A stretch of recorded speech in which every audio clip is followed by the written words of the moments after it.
budget cycle. We changed our process for those who are listening to do operational reviews during the fall. So as we get into the, I don't know, is that spring? No, it's not spring yet. The winter, early, late winter. 2025, we'll begin to hear our budget for the city of Cleveland. So this takes out some of the other conversations so that way we can stick strictly to the numbers of the budget once we get into 2025. Economic development, come on up. Presentation is on the screen. It is also on your tablets as well. Good morning, Director. Good morning. Thank you, Chairman Harrison. Absolutely. Members of the committee. Tom McNair, Director of the Department of Economic Development.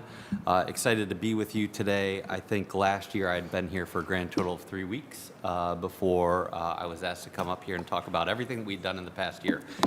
So a little bit easier this time around. Don't talk too soon, but go ahead. A little bit easier on my end in terms of being able to convey what we've been up to, right? Vacancies that we're on here. Departmental overview, the mission and objectives have been the same at this department for as far back as I can find. Again, we've spent a lot of time over the last year kind of building out the team and kind of setting up the way that we do work. I can tell you that in 2025, this is one of the things that we really want to take a good look at what our mission is and objectives, but for what it's worth, it's to provide governmental leadership that will capitalize on Cleveland's economic strength by the encouragement of economic development and to provide programs for the city which will create jobs and generate additional tax and property values, right?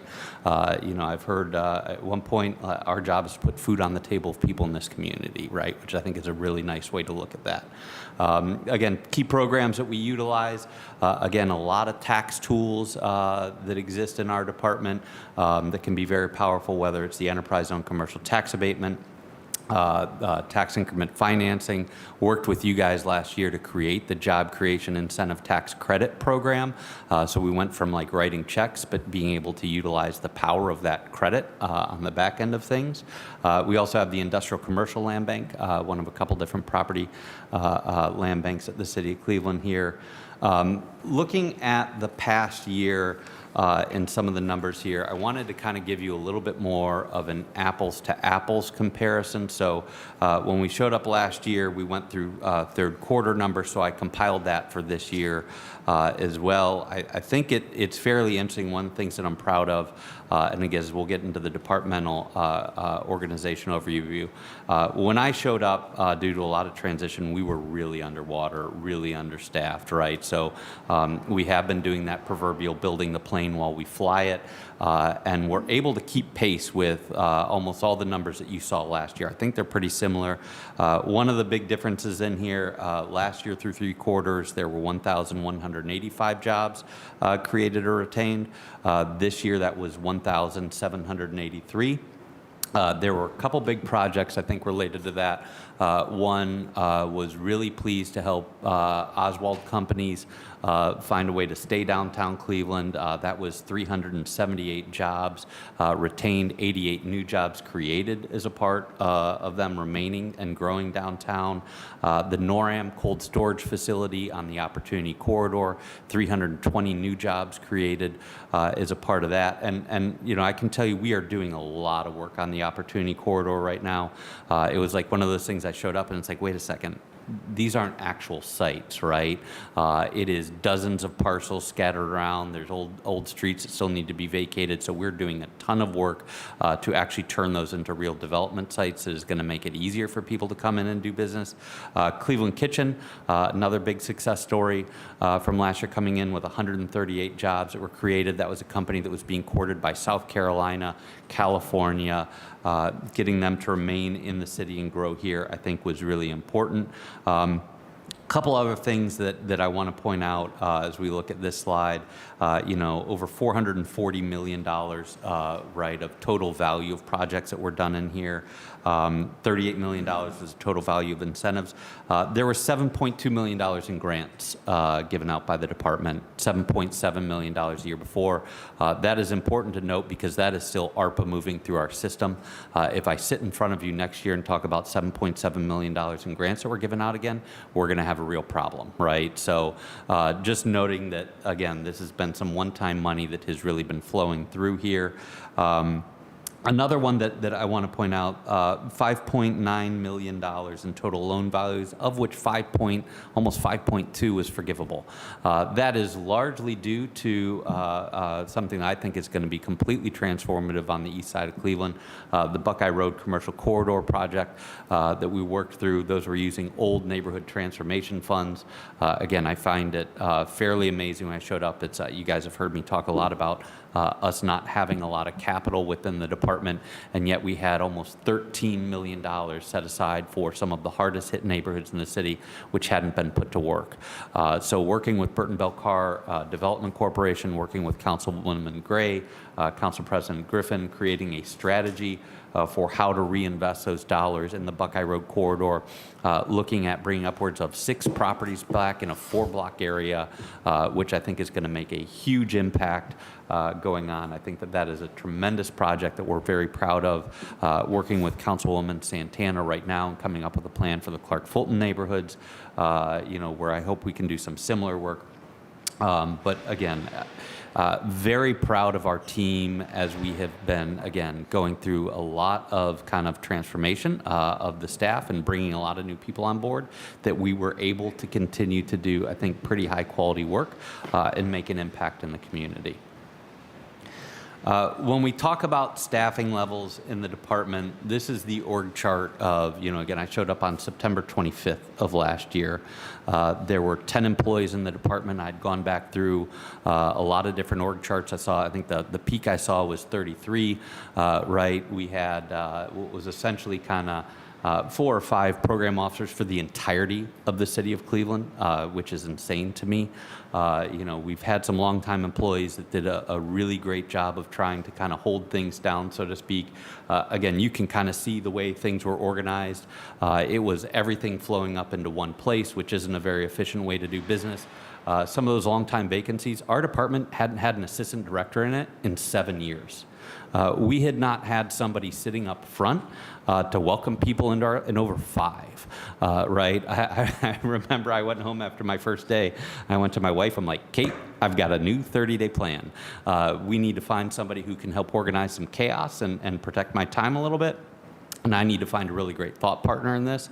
If you've met Ashanti, who sits up front, she is a vision, wonderful person who's been extraordinarily helpful. And I think most of you have met Jo Rose Bordeaux Small, our assistant director that I am really pleased with, who has been a great thought partner in figuring out how we want to structure this thing and move it going forward.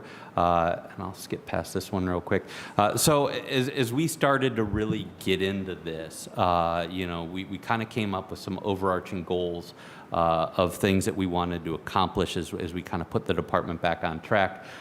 One of which is streamlining interactions with the department. I cannot tell you how many times I've heard the question of who is it I'm supposed to talk to in economic development, right? And that was a question that we needed to answer, and we'll talk about a little bit more.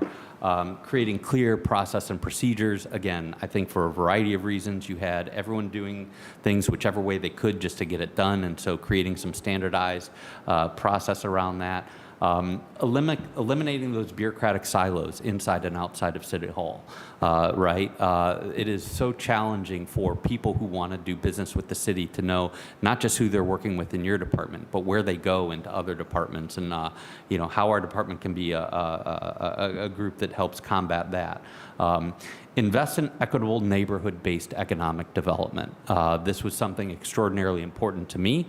As I've told you all before, right, I've spent almost the entirety of my adult life working on neighborhood-based development coming in here. I think that there are some realities that our department for a long time has been pretty deal focused, and I'm not knocking that, right? I think we've done some incredibly good work, but you know, again, important to me that we have folks that are invested in and get to know our communities, and start to do work in places where the deals aren't coming to us, right? Where we can kind of go out and help bring those deals to life.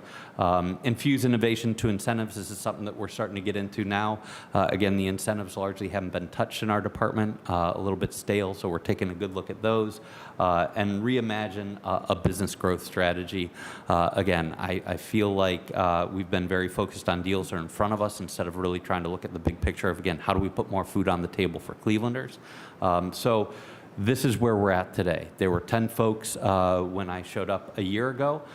We are sitting at, I believe, 22 right now. So we've been pretty busy and bringing people in, and we've tried to reorganize this in a way that makes it a lot easier for people to know and understand who they're talking to do business, to create real reporting structures that are manageable.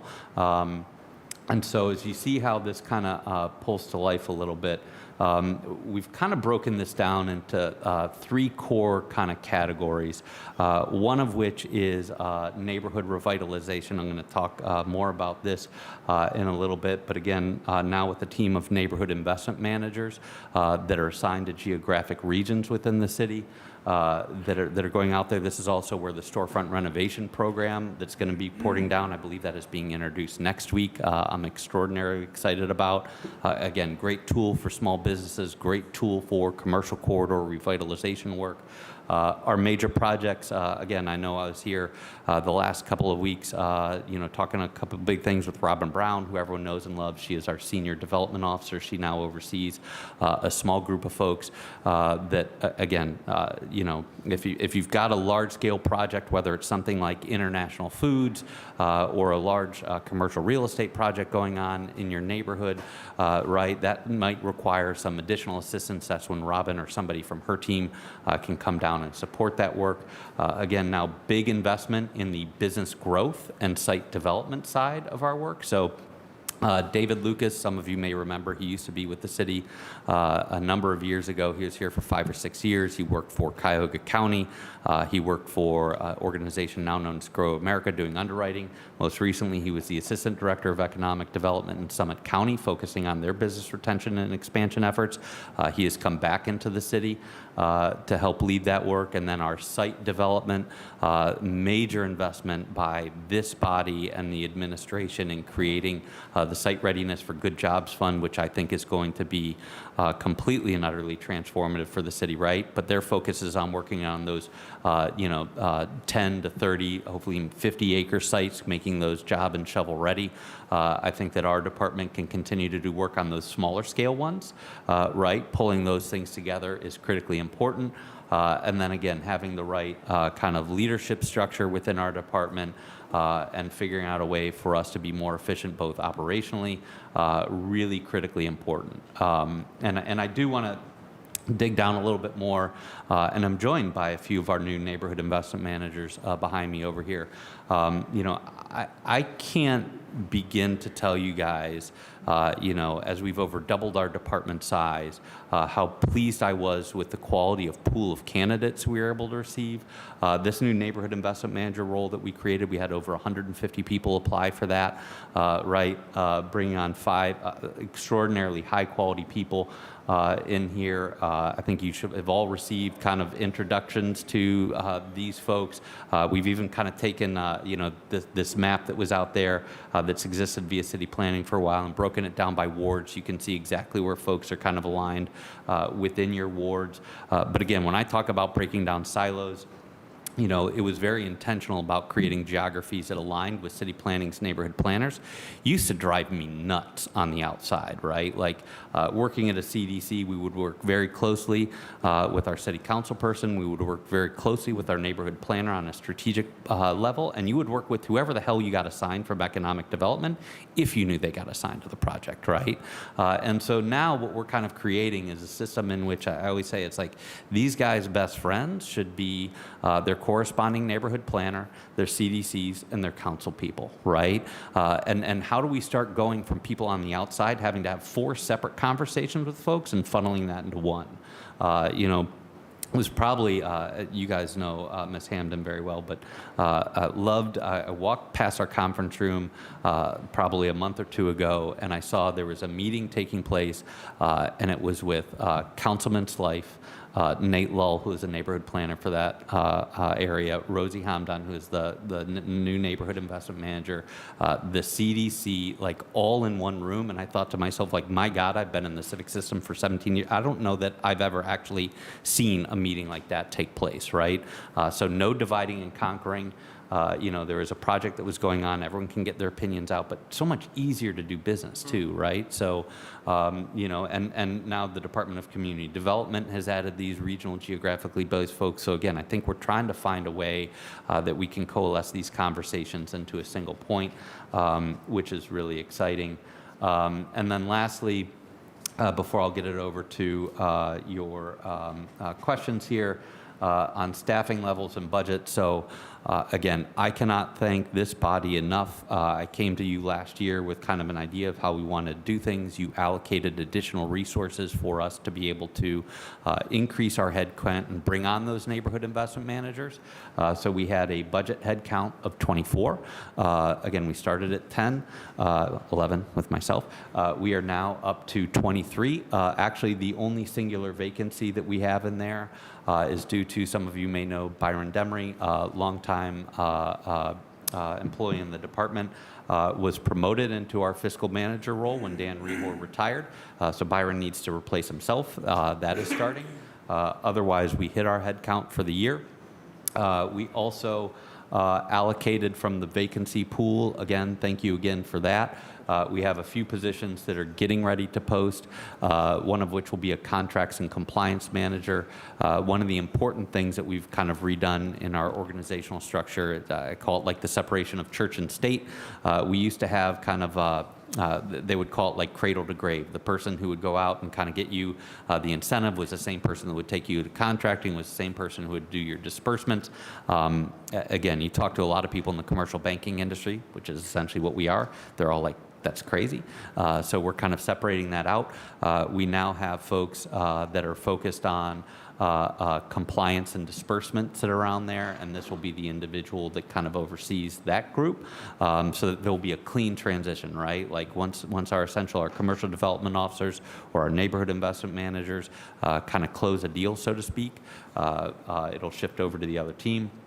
Then we have a marketing specialist, you know, that is coming on. They're going to be doing some work throughout the cluster. But again, I've always kind of viewed this as like the marketing arm of the city in terms of how we attract businesses into the city of Cleveland, which we're really excited about. And then we are also going to be posting for a new position that is focused on immigrant and international business.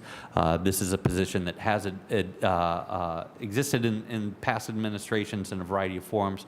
We do think that this is important on the economic development side for it to be tied to the work that we're doing.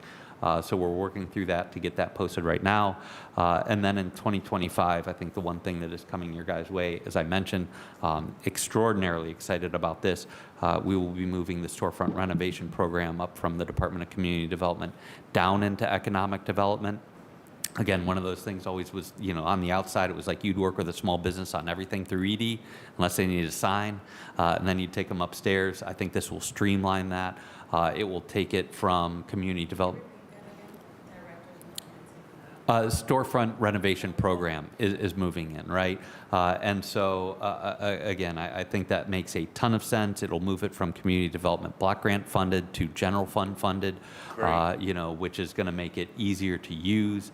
Again, that is going to be introduced next week, and I look forward to having a conversation with you guys about how that one works.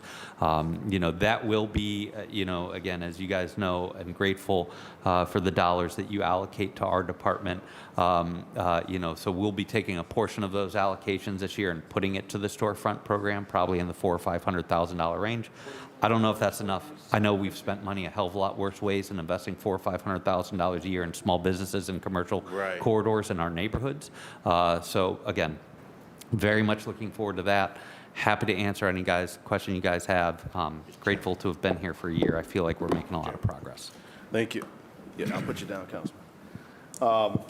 Thank you, Director, for your presentation and your comments this morning. Yes, we have spent $400,000 or $500,000 in in terrible ways. Okay, and that would be a good way to spend that type of dollars. I do have a few people who signed up to ask questions already, but just a few questions from myself. One, I did not see in your presentation your fund balances. You know, Yeah. before we were here, we asked about, you know, where we are with your UDAG balances, NTI balances, just all the balances from your pools of money that we allocate, whether it's general fund, bonding, Yeah. whatever. So if you can get that over to us, that is something that we wanted to discuss this morning Okay. with you in depth, but unfortunately we don't have it, so we're going to have to put that on the, we'll have to come back to the table again so Yeah. we can do that. And I can, you know, off the top of my head, I have some generalities around there, right? So within our, you know, UDAG, the Urban Development Action Grant Program, we have around $10 million right now that's set up. Again, at this point, I view that largely as a revolving loan pool, right? Again, we've used that for grant programs in the past. I think, again, I think those programs were incredibly successful and did what they were accomplished to do. But I think when you start to get down to around the $10 million mark, you know, I could spend that tomorrow, right? Projects come in every day looking for us to fill gaps of, you know, $7, $8, $9, $10 million. And then that would make it very challenging for us to do business, right? So that money I view kind of at this point as a revolving loan pool. We had about, I'm wanting to say, $12 million in the Neighborhood Transformation Fund, of which, again, 4 kind of went out the door. We have roughly 5 in that neighborhood that is allocated towards the Clark Fulton neighborhood, right? About a 1.5 that is left allocated for kind of the Glenville community that's sitting around there. We've got a variety of different kind of programs that were created, some of which are federal dollars. We have about $2 million in Title IX dollars that are for like low interest equipment loans, things of that nature. You know, again, I think you add all of these things up, it's around like $30 million, but like, it's one of those things that's like both sounds like a lot of money and it's not a lot of money. So we're trying to be judicious. We're trying to get creative around tax programs, trying to stretch dollars as best we can. Sure. Thank you for that. So if you can get all of Yep. those numbers that break down to Joe Titron, we would appreciate it. So we can get that out to all council Yep. members to review. It's one thing just to hear it at the table, but to Understood. have it in your hands and be able to go back to it and kind of sift through it. And also for the public to see it as well. Yep. So that would be Happy to. appreciate it. All right. Thank you for that. Just a couple of things. On your slide, you have on the staffing levels 2024, the SRP manager and design specialist are already listed in your 2024 staffing levels. And on your last slide, you have it listed for 2025 approved positions. Are they currently in your department? Have they been moved yet? They have not. Okay. So we have been working very closely with the Department of Community Development. Director Hernandez has been fantastic as we've kind of figured out how we want to work this. So we're having a lot of conversations right now Sure. with Terry Sandy and Tim Barrett, a longtime member, on kind of how we want to set this up. Again, legislation is being introduced. The Department of Community Development is posting the storefront renovation program manager position through their payroll through the end of the year. We're involved in that process, and so this will be Terry's replacement coming in, and the arrangement is that will stay on Department of Community Development's payroll until next year when it'll transfer in fully. Okay. It just confused me because you have it on your 2024 staffing levels, but they're technically still in CD until next year. Correct, and I don't think. It's on the bottom. So I think I've kind of put them into this org chart, but they're Okay. not in the. If you look at this 2024 head count, they're not in that. Okay. All right. It's listed here and it's, Understood. not listed somewhere else. And so, for those who Yes, are sir. watching, we don't want to confuse them. All right. And the budget for that work, I know you mentioned a number. Yeah. Have you worked with CD to determine how much money they are spending now, in Yes. that program? Yes. And is that why the $400,000 or $500,000 number was chosen? That is correct. So we've spent some time working with Terry and her team, looking at historically what has gone out of the program for the last handful of years. That has landed between $400,000 and $500,000 for the building renovation portion of that. It's been as high, if you look back a long time ago, like upwards of around $1.5 million. Again, that's just not realistic for the dollars that we have coming into the department and what we can do. Would love to get that number up as high as possible, but again, we think that if we allocate $400,000 or $500,000, that'll be meaningful. Allow us to learn how it gets used, particularly as it shifts to general fund dollars and becomes easier to deal with. And I would love to run out of money and come back with a problem of how do we find more for this work. But Sure. Okay, thank you. Just a few more questions before I move Yes, on sir. to Councilman Joe Jones. The minority business credit Yes. through ARPA. Yes. Where are we with the minority business credit? So the minority business credit has not been done. Have had a couple of, I think, really good conversations with the credit union in the basement, which we think could be a potential partner. And that is something that I really need to focus on. Okay. Stalled. All right, I know we've had a couple meetings in the past, Yes. but we haven't heard anything since, so let's make sure we find time Yes, sir. to revisit that. That is something that is, desperately needed for our minority businesses throughout the city of Cleveland, especially in a time where we see more and more large projects coming online and CBAs are being drafted. This is the opportunity for them to, have access to other credit options, so that way they can fully participate in these programs or these job sites without any worries about being able to compete. All right, we are at a pivotal time here in the city of Cleveland. Did your department receive any other ARPA allocations outside of this $5 million that has not moved at all? I don't have it in front of me, but I would ask the question if you knew off the top of your head. Not that I'm aware of. Again, we still have some of those dollars kind of flowing through our system, but I think that they're all on track and either out the door or in contract. All right, because we're going to come back for a second, 2.0 of this, and we're going to talk strictly about the ARP allocations Okay. that have been made that falls as one of the DPS, because we really want to know where things are, and are they moving, and how they're moving, and if not, why. All right, last 2 points. The Caribou House, $500,000, still has not been expended. What's the issue there? So I believe, was just looking at this last week, I believe that is now under contract, right? So I know it was hung up for a little bit, but it is now moving. It is now moving. So Yes. as of last week, it was still showing that it was still sitting in. I will in get you the, pot. but I signed the contract for that. Did you? I'm Okay. if not last week, the week before. Got it. Okay. So it is in process, and All I right. will get you the exact. Sounds good, amount. because those were only two that were still showing Yeah. outstanding on the expenditure list, Yeah. the capital expenditure list, from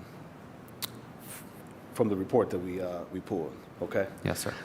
All right. And the neighborhood investment managers, listen, they've been reaching out, they've been interacting with members of council. That idea, I know, came from one of our colleagues who've been, talking about this position that maybe existed years ago that really worked well for communities and helping to connect businesses, helping to make sure members are connected, and there's somebody outside of blowing your phone up, all day, every day Yep. to try to get something, or Robin Brown. Yeah. And now that Cassie's back. Yeah.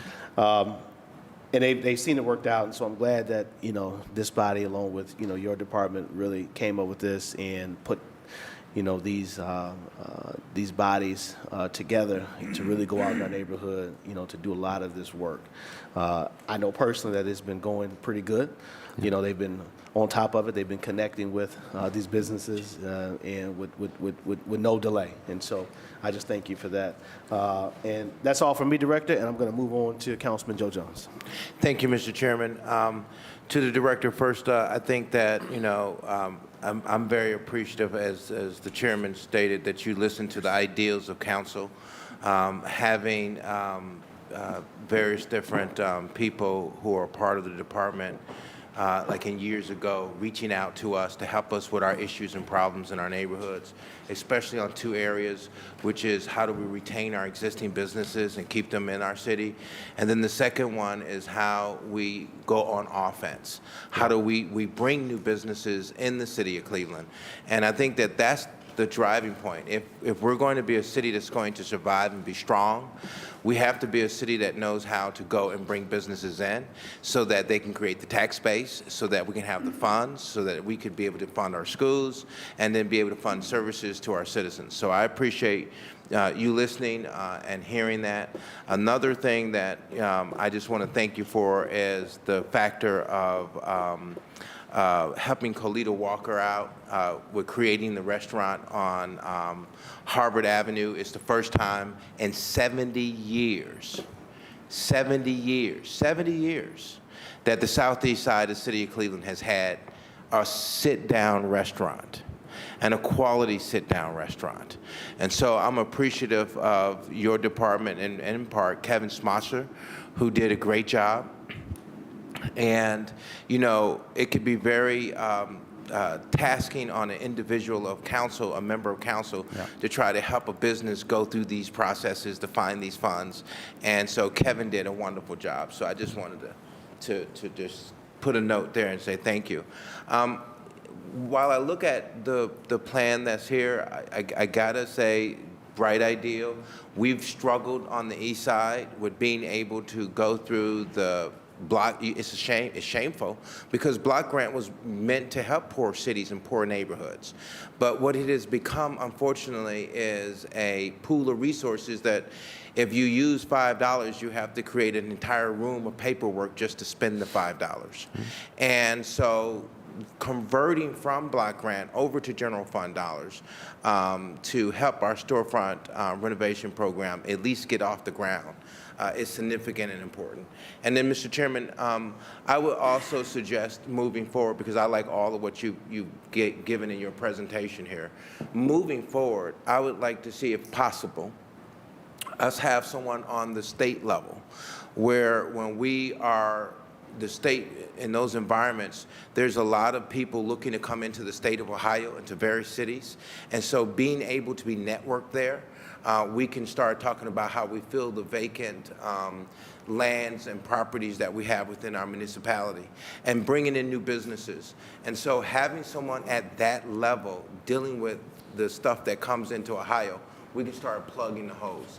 And then lastly, on bringing new business in the city of Cleveland, I would also, Mr. Chairman, suggest that we look at best practices from other cities.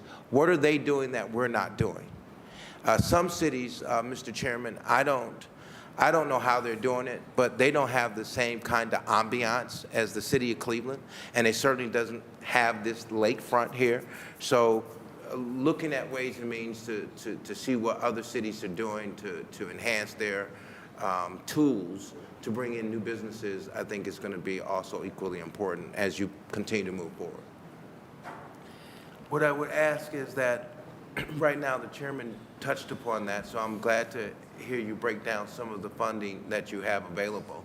I would like to see new ideas of how to bring new funding in. You know, so if there's a creative side, some kind of tool, and again, that is also looking at, you know, practices of other cities. I know that at one point we had 100, and if you could talk to this, we had, and explain to me, I know we had a great deal of UDAG money. If you could recall how much money we had in the department, and then is it an issue of collections, or how can we get those funds back? Yes. So through the chairman, Councilman Jones. So, you know, I think my understanding over the course of years, I've asked a lot of questions. One, UDAG was a federal funding source that came out, I believe, in the 1980s, right? That one of those based on a formula based on combination of poverty, population size, all these sorts of things to help move projects forward. And was effective in doing so, right? And so, you know, the department put a lot of those those dollars out on the street, particularly in the 90s, to help move a lot of things forward.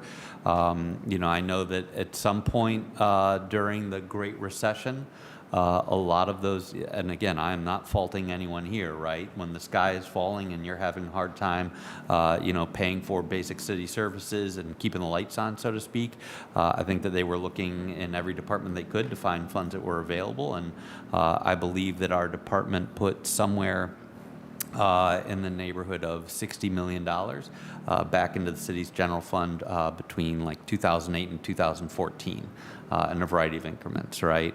I know that we then recaptured a lot of those dollars to try to recapitalize the department, right?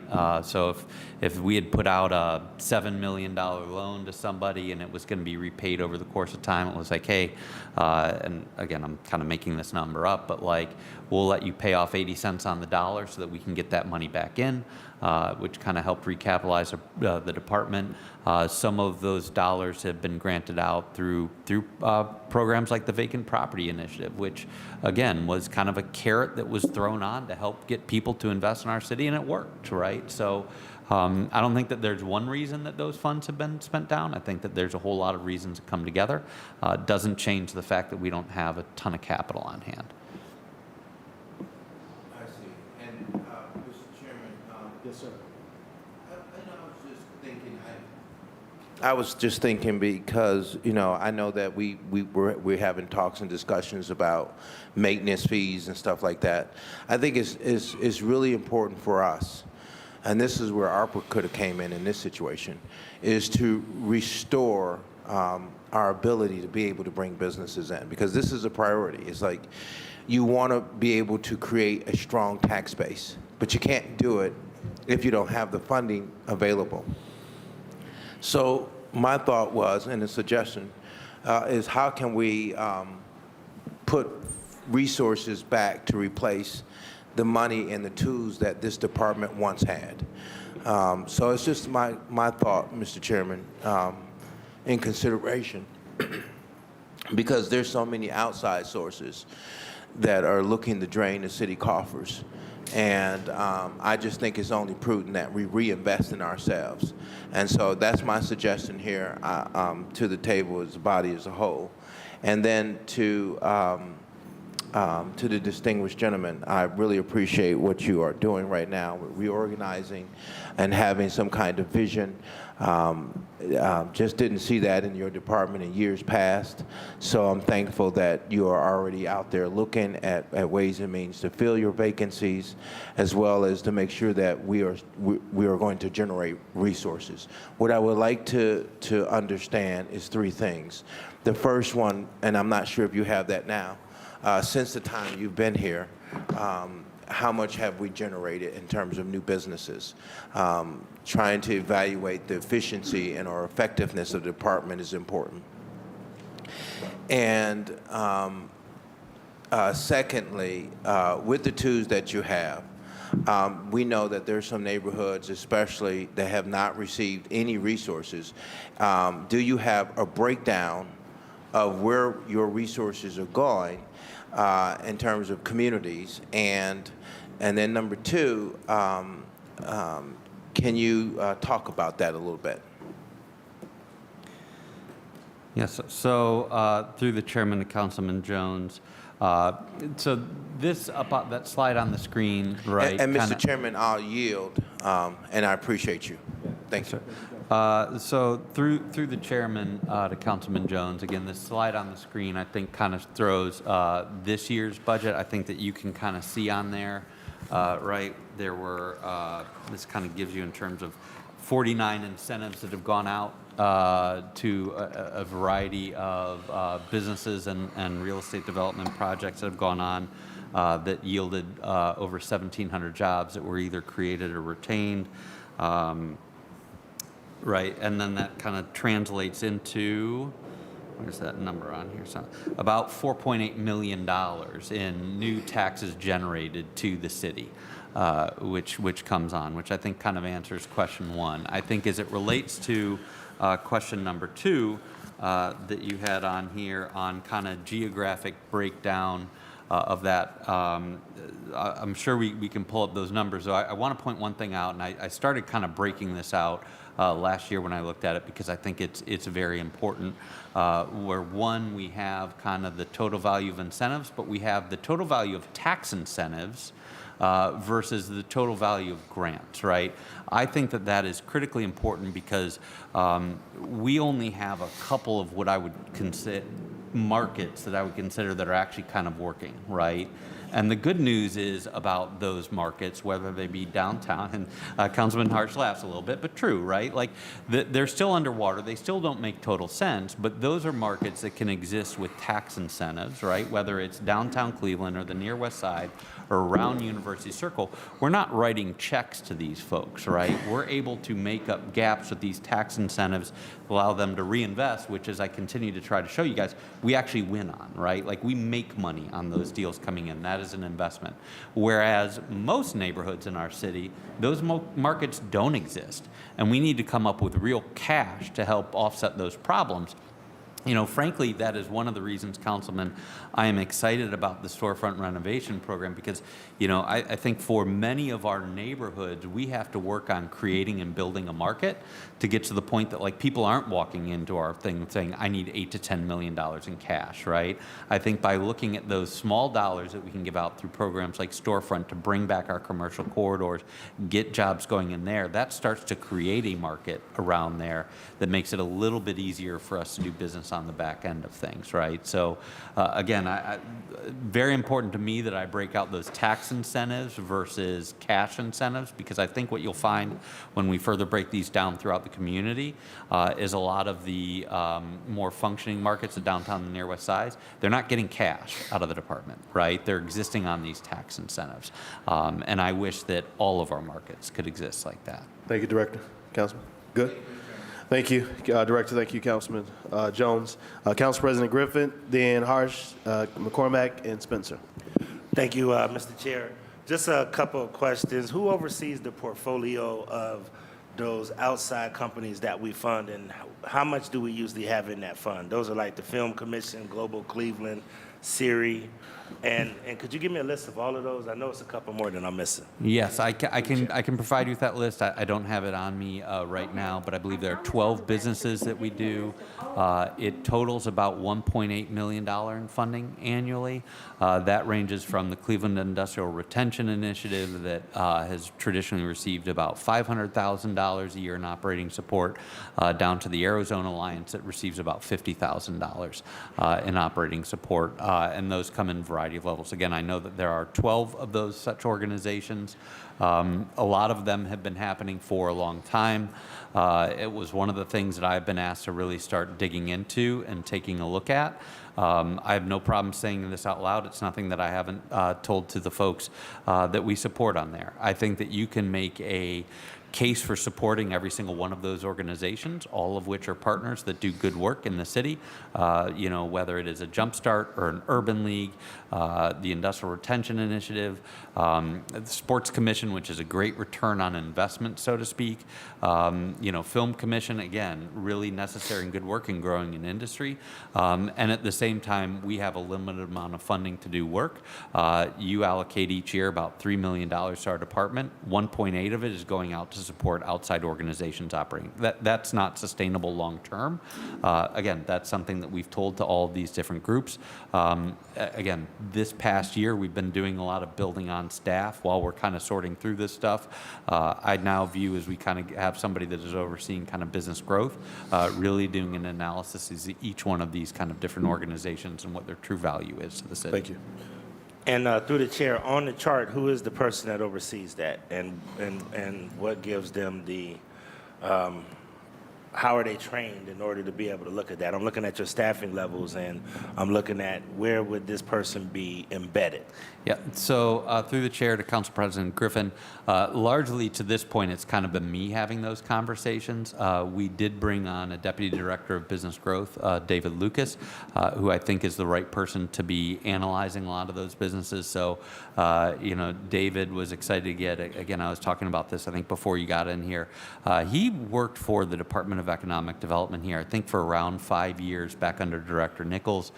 He then spent a little bit of time at Cuyahoga County. He spent a number of years with an organization now known as Grow America doing underwriting for different businesses. So he does really understand kind of looking at the numbers and what's behind a lot of these things. And then he spent the last couple of years down in Summit County as the Assistant Director of Economic Development, leading their business retention expansion effort. So I think he understands a lot of these different types of groups. And again, ultimately, this will be kind of joint consideration as we really try to be thoughtful about how we're working here. Thank you, Mr. Chair. I would like to request, and I'm not sure if this information is available, but I am going to put the request in anyway. Yes, sir. If the policy team can make sure that if there's any kind of economic analysis that any of these 12 organizations have to show the impact, like Yes. the Greater Cleveland Sports Commission, Global Cleveland, SERI, I would really like to see what is their economic impact, or if they have something that they can provide to this council as we deliberate about the budget. Because I have two thoughts in mind that I want to try to discuss with you and want you to consider. That's either, and I know that you're saying that this model is not sustainable, but I really believe that these organizations are really big economic drivers in our city, and we make heavy bets on them. We may need to increase that pot until we figure out a long-term solution. So that's something that this council really may need to look at. But before we do that, I think it'll be good for us to be able to have that economic analysis, so as we deliberate on if we should add more money or make that one of our recommendations, we'd like to see which organizations we should push to get more funding and why. Yes, sir. We can coalesce and get that for you. Thank you so much. Next thing that I want to make sure that I understand, and I really know that you talked about this. I regret I was watching I was doing multitasking during the Zoom call and trying to watch your presentation, but I missed some components of it. However, you and I have been talking extensively about how do you do business with the city of Cleveland. Yes. I have these young, bright developers, Yep. and I have a lot of people that come to me and say, Councilman, I need help. Yeah. Earl McNary on Buckeye. I just need help. And, you know, I honestly have to tell people I'm an expert. I mean, I know a little bit about everything, but I'm not an expert. I can't sit down and Yes. like tell you how to walk you through how you get through city planning, how you get through CD, how you work with economic development and all the tools. Can you explain more about these specialists that you've hired and how they would give us a model, literally, we can say, go talk to Sharita Mullins in our area. Yes, sir. And they can literally help walk you through, this is what you need in order to do a successful economic development program in Cleveland. Because if not, people will call a council person and it'll be scattershot. It won't be a succinct process. Yeah. So I'm asking if you have any of that in place, and or how these neighborhood investment managers will help with that process. Yes, sir. So through the chairman to Council President Griffin, again, I think that was at the forefront of what we're thinking about when we kind of created this position.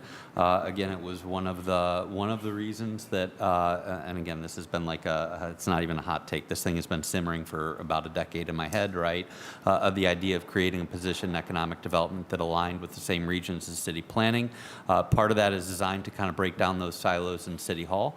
One, how do we make your guys' lives easier, right? Like, I know that there are people that are coming at you all day, every single day, and it's like they just want help and they need to know where to go. And so, again, as I was telling earlier, it's like our neighborhood investment managers, their best friends need to be their neighborhood planners, their local CDC, their council people. The Department of Community Development is now getting these regionally developed folks. So it's like, again, it's like I want them to immediately know, like, again, if you, Mr. McNary, right? Like, they need to know what are the incentives and the ability of the things that we can do for them in terms of like how can we help, but they also need to know that planning side of like what are the zonings, what are you allowed to do, what are you not allowed to do, what does that process look like. And so these people need to be intertwined and working together every single day. And then the other thing that we're really trying to do, again, I envision these positions kind of being like Sherpas throughout City Hall.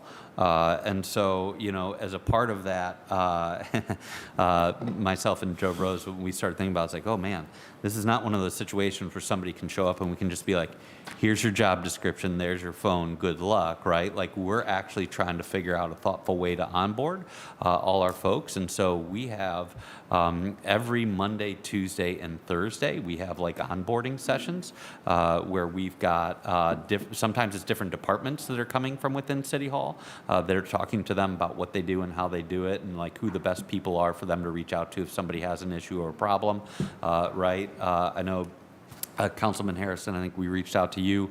Would love to have you come and have a session with our group on like city council committees, the best way to interact, the things that we need to do to prepare for that. So again, we are trying to build a team of folks that really knows and understands the building. And I think that across our cluster, we're trying to create real alignment in ways that these folks are working together. And one example of that that I shared earlier, in our far west region, we had a business that kind of came and knocked on our door, and we're like, oh, this is like we should probably make sure everyone knows what's going on here. And so Rosie worked to get Nate Lull, who is our corresponding neighborhood planner, Councilman Slife, the business owner, the CDC. They were all having one conversation and laying out those next steps. Again, if you're on the outside too, think about the amount of time that saves you. People like doing business, whether they want to build something or they're a small small businesses are just trying to survive, right? They don't have time to come down here and go to like 5 different departments on separate meetings. Like, we need to make it a little bit easier, and I think that comes with like these individuals kind of becoming a coalesced team. Thank you. Mr. Chair, economic development is very difficult and it's very unpredictable and it's not cookie cutter. Yes. I will tell you that I see council's role as like a football game. Either we're helping with the kickoff, to kick your project off, Yep. to give you guidance. Either we're helping to sustain your project and to try to help it from falling off the table, or we're trying to help you score and get across the finish line. Yes, sir. So when I look at economic development, it's a lot of people that come to me and they see things in the paper or they see things and they say, I want the same deal that this person got, and why can't I get that, and why they only giving money to XYZ, not knowing the complexities that go Yes. around this. And in many cases, it takes 3 to 5 years Yes. to realize a project through the entire economic development process. But what I find is exactly what you just said. Many people working through the process lose tremendous amount of money and momentum. Yes. Because the process is not succinct.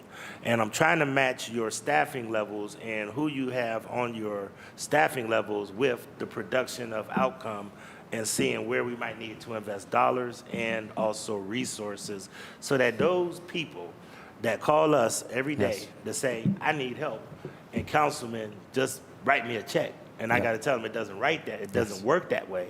You got to go with a financial stack. You got to make sure you have site acquisition. It literally needs to be a process map Yes. that people can understand where they even need to come up with a significant amount of their money, because they oftentimes are misled by they think that the city is funding most of these projects when a lot of times it's the private sector. So Yes. it'll be good to see some modeling around how that looks and being able to really work with council at some point in time to really help have a document that we could literally put in our newsletters or something to say, this is how you do business with the city, even though this isn't the straight shot cookie cutter way, but this is how you can get started and things you might want to consider when you're looking at a project. Because some people are just saying, just let me know and I'll do it, but they don't have it. The last thing that I want to share a couple of things, Mr. Chair, and I'll just ask both of these questions. Who focuses on making sure that the DEI portion of these projects are in place? Is that you working with OEO and those kind of departments to make sure that the scorecard and some of the things that are needed for these projects are in place? Or how does that work, and who coordinates that with these projects? And then last but not least, who forecasts what businesses we should be trying to attract? For example, what I mean, when COVID hit, it became eerily apparent that a lot of traded sector jobs that were in where the invention might have happened over here, like a medical device for a heart or something, might have been invented at Case Western Reserve or Cleveland Clinic, because we have a tremendous amount of patents that are created. But then the manufacturing part gets shipped overseas. But during COVID, they're seeing that supply chain got disrupted. How are we trying to address that, and what resources do we have on the table, or what staffing do we have on the table to look at those trends, and how do we work with those outside agencies like Team NEO, GCP, and others to, like, say, if a growing industry is, pharmaceuticals or medical or service industry or manufacturing, and then work with those groups to have missions to try to attract some of those businesses here to the United States, as well as trying to figure out how we do better with exportation. Okay. Thank you, Mr. Chairman, to Council President And I Griffin. apologize, I'm done after that. You can answer those two questions. So one, as it relates to, Department of Office of Equal Opportunity, right? Like, we are trying to work more and more closely with OEO on whether it is the minority, female business enterprise, Cleveland resident, right? So we've done a lot of work, I think, as a cluster on creating that new community benefit scorecard, which we're getting ready to roll out, which is kind of like the entry. That is us kind of telling the outside world, here's how we want you to invest in the city of Cleveland. And then working with the Office of Equal Opportunity, who does have, right, that is the department that is in charge of the actual community benefits agreement that gets done, the monitoring, the compliance side of that. Again, that is a dance that we're trying to figure out how to get better at doing kind of in a multi-department level, working on right now. I greatly appreciate your question on who forecasts was what businesses that we're working to attract. That's something that's a real focus area of ours now. Again, when you kind of see our kind of three main buckets of what we're looking at, business growth and site development is one of those. So I mentioned David Lucas, our Deputy Director of Business Growth, but we also have a Fuse Executive Fellow. Her name is Jennifer Scheel. She is outrageously smart. She comes to us, her specialty, her areas of expertise are in aerospace and military defense. She was trying to explain something to me that, like, she was doing with NASA, and I just kept nodding like I knew what she was talking about. I had no idea what she was talking about. But she is incredibly smart, and she is looking at the data around all these things of where we should be looking from a business expansion, where we should be looking at business attraction, tracking all kinds of different things. One, who are the companies that exist in Cleveland right now that we don't want to just sit around and wait for somebody to knock on our door and say, you got to give me more money or I'm moving here, right? Like, we need to build those relationships in advance. So we're looking at things like, who are the biggest consumers of power, CPP? Who are the biggest consumers of water that are going out there from a business perspective? We've started looking, how do we better utilize the Central Collection Agency, which is in our building? How many companies went from $1 million in payroll to $3 million in payroll last year? All of which starts to set up like a real list of who we should be going out and talking to. And so, and I'm also glad you brought up our partner organizations out there like Team NEO, Greater Cleveland Partnership. How do we work more closely with them? Like, we have long since had this kind of call that goes on of like the near-term deal flow that's like Team NEO, Cuyahoga County, all these folks that are like, well, here are the deals that we're looking at. Those are the deals that they know of that are coming our way, right? Like, and that's fine, but like what we need to do to shift that conversation, again, what are the deals that we're bringing to those partners of like, how can you support us in helping make these companies call Cleveland home? Which is why we're kind of trying to shift this from being so deal focused on the people that are showing up and going out and finding the right folks that are around there. And I think that is also very interrelated with the Site Readiness for Good Jobs Fund. Again, Brad Whitehead said the other day, is one of the folks that came in and met with our team. It's like, we're not even invited to the dance right now, right? Like, you have all this onshoring things that are going on. Like, we don't have any place to put companies like that. So as they start to create sites, I think our business growth and site development, right? Like, that is critically important for us to come in on the back end and be able to help those companies open up and grow in Cleveland. Right, and just last but closing, Mr. Chair, Yes, sir. I think that's kind of why I'm always concerned and confused by the balkanization of our economic development infrastructure. Ecosystem, yep. When we don't have like economic summits that we literally should be having, with all these groups are literally getting in a room together and saying, here's what's hot, here's what's not, here's what's attracting people to cities, what they're looking for. We have the 5th largest water supply in the world. I think the second or just something like that. But this is where we need to, as council, be able to have these talking points as we're socializing our communities to people. What are people looking for? What do we have to offer? Yep. How can we be in positions to be salesmen and saleswomen for economic development and attraction to our community? So I really hope that we can work close together. We've been encouraged by your leadership in the department. I have to say that I've watched you work and you do a heck of a job. We really, really want to ramp up economic development. Yes, sir. I'm huge on how do we, listen everybody, everybody thinks that this city runs on just love and heartbeat. No. And as I tell everybody, as much as I love Cleveland, romance without finance is a nuisance. So what we need to make sure is we need to make sure we're getting revenue into this city. And these small businesses and the things that we need to do, council needs to be in position to understand that because we're getting a lot of complex deals. And I really try hard to make sure that my colleagues are really educated in these things that are coming our way and how they drive our economy. And I love when you give your presentations that you literally show, here's the return on investment that the taxpayers are given. We literally can say that with every project now which you presented, which I think is huge. So thank you, Mr. Chair. Yes, sir. Thank you, Ms. McNair. Thank you, Mr. President. You know, it's no secret that Director Jackson was I really enjoyed her and her work. You have come in and you hit the ground running and are continuing some of the good things that were started and bringing even new ideas and focuses to the department. So, you know, we really appreciate that. Councilman Harsh. Yeah, thank you, Mr. Chair. I only really have 4 areas of question, and since we're on this one, I guess I'll just start here.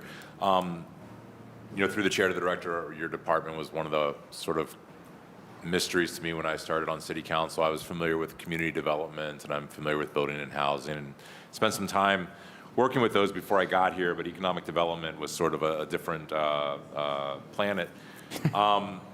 And I kind of want to go into that $30 million in loans that are out there. And I know that there's a lot of disagreement on our side of the table about when we should loan, what we should loan for, what economic development is appropriate, and what is a waste of money.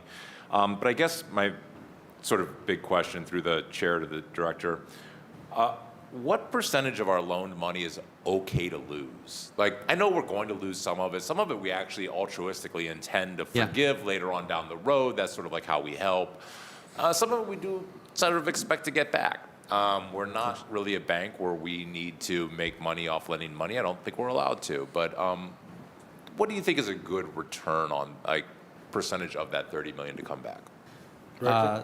Through the chair, Councilman Howard, that's a great question. You know, so I say often, right, like if you strip our department down at the end of the day, we're a civic bank. And I think to your point, you know, we don't need to make a lot of money. We're not averse to making money. We can make interest on loans, and we do. Really low rate stuff. I think oftentimes we give term loans are in like the 2 to 3% range, which at this point is better than you're going to find most anywhere. So again, we can make some money. I don't have an answer for you on what percent is okay to lose, right? I think that was a lot easier to say when we had a lot more money, right, in the department. Because again, let's think about our department like we're literally supposed to give incentives for people to do things here and to invest, right? And so, again, I think you can say, and one of the things I've been meaning to do is kind of like an autopsy on the vacant property initiative, which I feel like kind of became like a controversial. I don't think it should have been, right? Like we incented a lot of people to invest in the city. It turned into billions of dollars of investment in total, right? But we had to put some money out there to get people to make those investments. You know, but again, I don't know that I have a number of like, here's a percentage it's okay to lose. I feel like we've whittled down enough that we are largely getting to the point where we're making like term loans again at low interest to try to get people to do things, and then like small grants that we're doing. So let me rephrase the question this way: what percentage of that $30 million needs to be recaptured in order to continue programming? So I do think one thing I can get for you, because this is a pretty easily quantifiable number of money that's coming back in on an annualized basis. I believe it's around $3 million a year, like from loans that we have out that kind of recycles through back in. And then again, the council generously kind of allocates additional funds towards us. But I don't know that exact number. So we're averaging 10% Yeah. maybe return. Okay. So, which takes me to the second one, which is ARPA. So, when I got here, we were trying to get ARPA money out the door, under deadline at first, and then that eased up a little bit. But of the ARPA projects, through the chair to the director, that are in your department, what percentage of them are completed? In other words, off your desk, out the door, they're done, and what percentage are still left, need to be finished within your department? So I would say, trying to think through a percentage basis, we have contracted out all ARPA funds that have been kind of allocated through us, with the exception of the minority business credit enhancement. That doesn't mean that all dollars have gotten out the door, right? Like one example of that, we do now have a contract for Memphis and Pearl project, right? Those dollars are kind of moving now, but not all the way through. We have contracts that were given to groups like Cleveland Neighborhood Progress, where we've kind of front-loaded some of the dollars for them to be doing small business work on commercial corridors in the southeast side and middle neighborhoods, right? We continue to work with them on kind of getting report outs of like investments they're making there. So it's like we've kind of farmed out some of our work. Are we talking about half, 75%, 80%, 90%? You said there's contracts written for all but one. Yes. Okay. And I don't know what because again, a lot of this stuff was already in process from the time I got here, so I never looked Yeah. at what the total value of ARPA contracts were that kind of flew through our department. so through the but chair- like 80%, right? The director, Like, are there any hard ARPA funds that you've got to get out within the next month and a half? no. Well, minority business credit enhancement, again, is something that I know is a priority here and that we are going to dig in on. And so to be clear through the chair, the hard ARPA needs to be allocated by the end of the year. Yep. That was what made it the hard ARPA. Yep. And that I have is- none of that. You have none of that? Yes, correct. Okay, all right. I'm probably going to be asking every department head that. So department heads, the hard ARPA money's coming, questions coming your way. Cool. Just as a side note, I asked somebody once what Cleveland's biggest untapped potential economic engine is, and they said aerospace. Yes. So that person in your department who's talking to aerospace, please keep talking to her. Yes. I think that outer space is a growth industry, and it's not going away, and it's actually getting bigger as we speak. And we should be mining asteroids before the end of the century. It sounds silly for us to say, but there was a time when putting a man on the moon sounded silly. We will be mining the asteroid belt probably before the end of this century. So whatever we can do to expand aerospace is probably a good idea. Through the chair, Councilman Hart, I do just want to say I think you're right. I think when we talk about Cleveland and our the economy here, healthcare always comes to people's mind. Does anyone here know how many NASA centers there are in the world? It's like a dozen. 10. 10. Do you know how many exist north of the Mason-Dixon line in the Americas? Oh my, 2? 1, and it's in our backyard. Yeah. So I actually went to a conference earlier this year in Houston. Space exploration is the fastest growing segment of the economy Yeah. in the world. Yeah. It is expected to exceed $3 trillion by 2050. Yeah. Right? And so we have so much potential here around aerospace, particularly as a legacy industrial city, the way to kind of retrofit companies to be a part of this. And so it is something that we're taking a real deep look at. Yeah. And figuring out how we can leverage those assets that we have It's a here. much better use of Yeah. acreage in Brook Park. So, okay, hard ARPA, 30 million in loans. Through the chair, congratulations, Director. It sounds like you hired 13 people this year. Yes, sir. That's fantastic. So we hear a lot on this side of the table about the challenges, the struggles, and the impossibility of hiring people in this city. And my question through the chair to you is, how did it go? How was civil service? Are they all civil service? I guess would be the first question. Through the chair to Councilman Harsh, I believe most all are civil service, right? We did create some new positions through civil service. It took a minute, but I would say it was fine. I would also say I think Director Cole has done a fantastic job of trying to make some of this stuff simpler. From the first hires we made to the last ones, minus the whole cyber shutting down of City Hall, which threw a wrench. So through the chair, we hear a lot of times that we are unable to hire people because this process is so long that people take other opportunities during the time it takes to process paperwork. They get another offer and they take that offer because they'd rather be working than not working. But it sounds like you have a pretty good success story. You've doubled the size of the department in just a year, brought 13 people on and didn't lose them during the hiring process. So through the chair, do you think there are still efficiencies that can be achieved in hiring for your department? Or do you think that your current onboarding process is pretty industry acceptable? Through the chair, I think we can always become more efficient at this. To be honest, I don't think this is unique to the city of Cleveland, right? Like every organization you work for is going to have a slightly different process. I've worked for a Fortune 500 company before, and going through a corporate hiring process also isn't like the easiest thing on the planet. But I feel like as we kind of went through it, like we got a little bit better and a little bit better about how we did it. And again, I'm sure we can find ways to be more efficient. But Through the chair, what was the average length of time between, looking at that resume, calling them, and then getting them, on Monday? I feel like I'm wanting to say from the time we would have posting periods of about 3 weeks, right? I'm a big fan of trying to advertise and recruit as much as humanly possible. I feel like we put together some pretty compelling job descriptions for folks that we had in. There were some lags, right? Like, you get 150 applications, that's a lot to sort through, kind of that iteration, and then we would typically have like a phone interview. So We're talking even though months it or took, weeks? it would take like a couple of months to go through it, which I don't think is totally unusual, particularly when you have like multiple steps along the process, right? But I would say from the time period that we got somebody to say yes to them getting in the door, was probably in the 5-week range, which is, and that got better, right? Like obviously, when the marijuana law changed, no longer having to go drug testing for, folks that are coming in for positions that that's not required for. You don't have to, again, for marijuana tests, which we used to have to take for everyone, that was an additional, so that made a big impact. We should figure out the savings on that.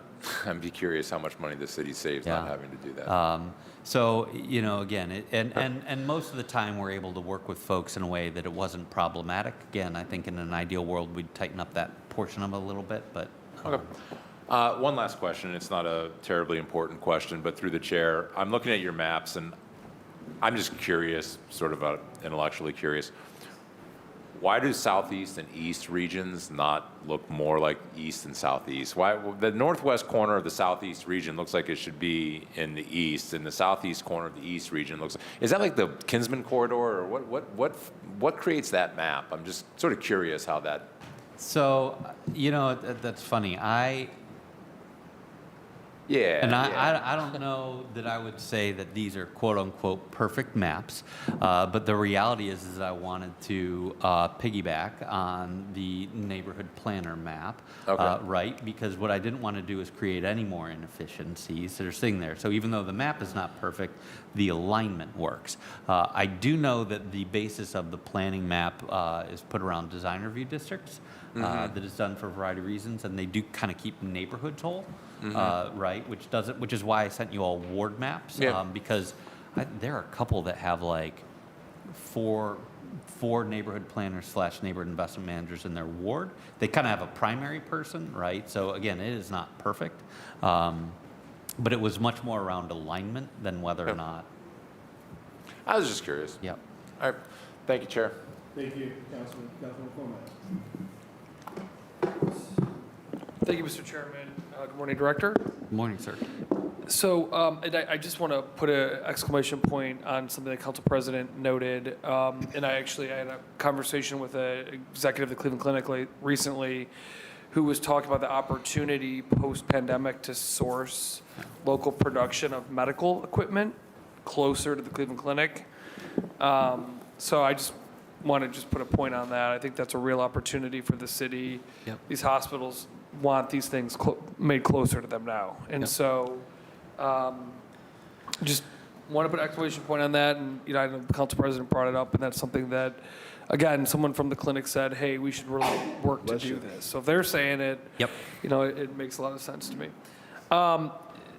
I would echo the kudos on hiring up the team. I always thought that this department was woefully underserved. It's obviously folks with opportunity we know are much more likely to get on a good track in life and Yep. not suffer from poverty, crime, violence, et cetera. So the economic opportunity is key. And so I'm thrilled to see this department staffing up. It could probably even double, honestly, and do a lot of great work in our neighborhoods. Couple quick questions. Council President touched on this a little bit, but I'm curious your perspective on, the 13,587 economic development or nonprofits in Cleveland. Your perspective on how do we ensure that folks are working together? And I'm going to ask it in a two-part question. One, in prioritizing the city of Cleveland for economic opportunity, and then on the other side of that coin, how do we work together if there is a massive opportunity that we couldn't accommodate in the city?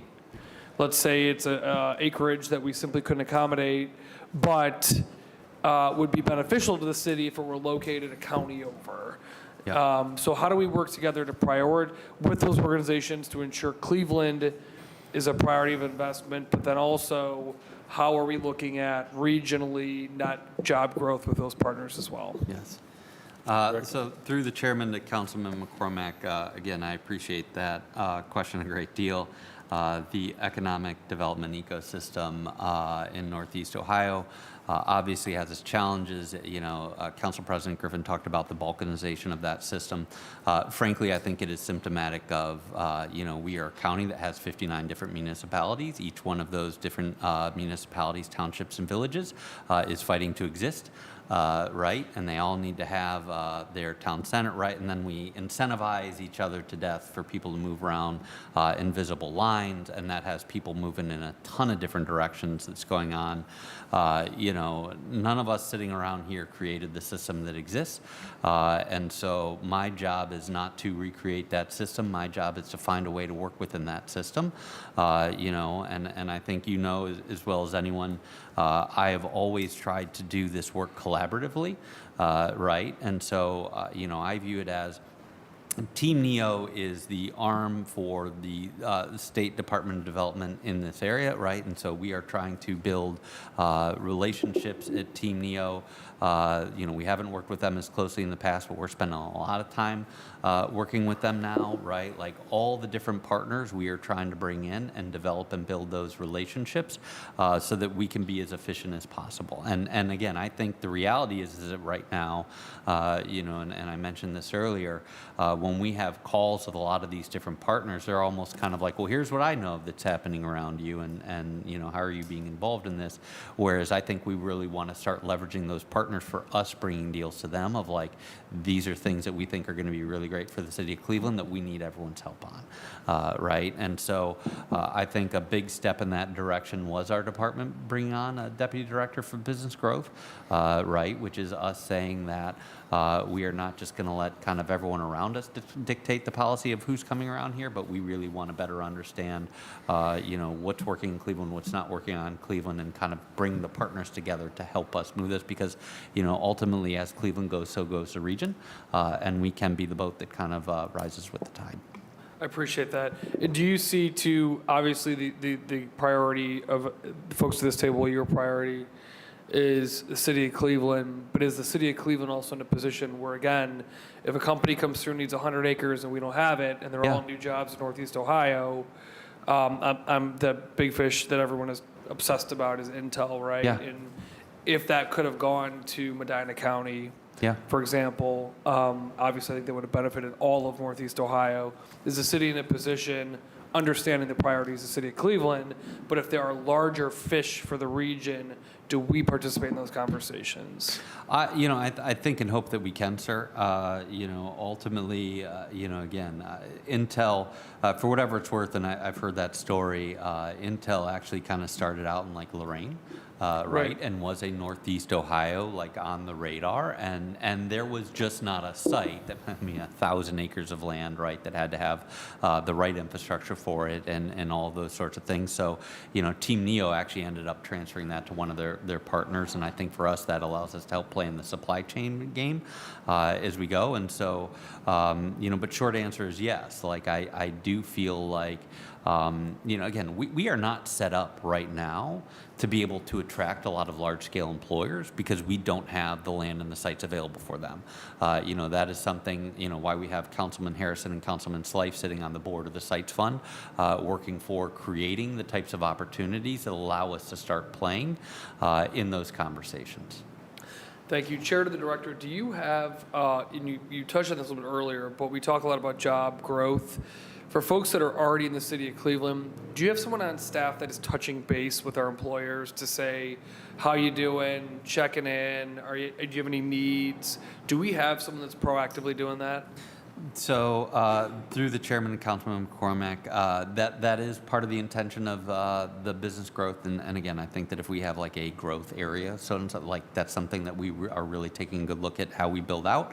As I mentioned, one, this has always bothered me a little bit in the economic development industry, right?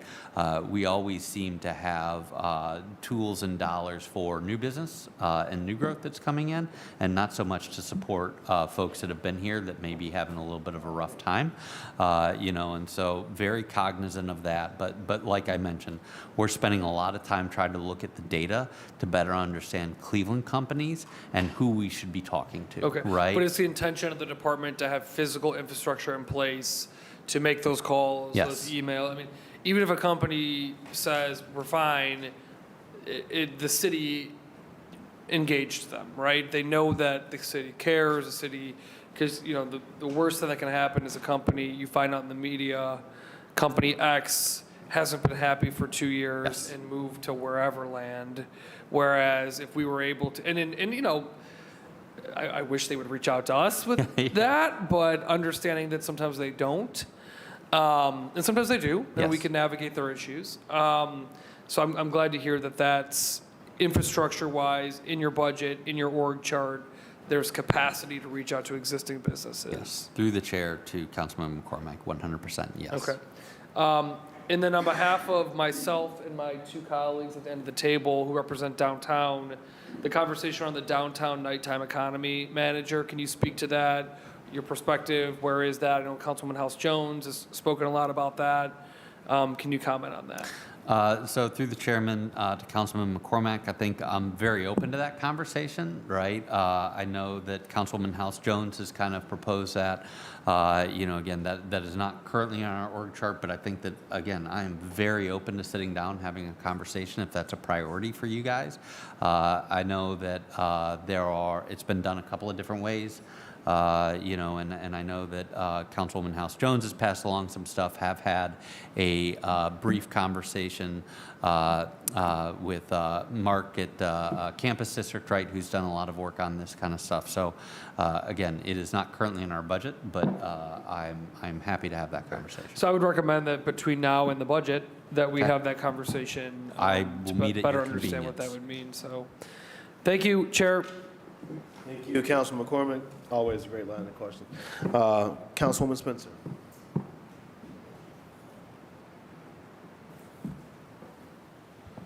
Thank you, Mr. Chair. Some great questions from the committee thus far. I want to take a few minutes of my time to focus on the neighborhood investment manager positions. And just starting out with a comment that I felt like that was a life-changing move. I mean, I don't want to over-exaggerate, but having, I can say that Rosie, who is the Far West neighborhood neighborhood investment manager has been tremendous.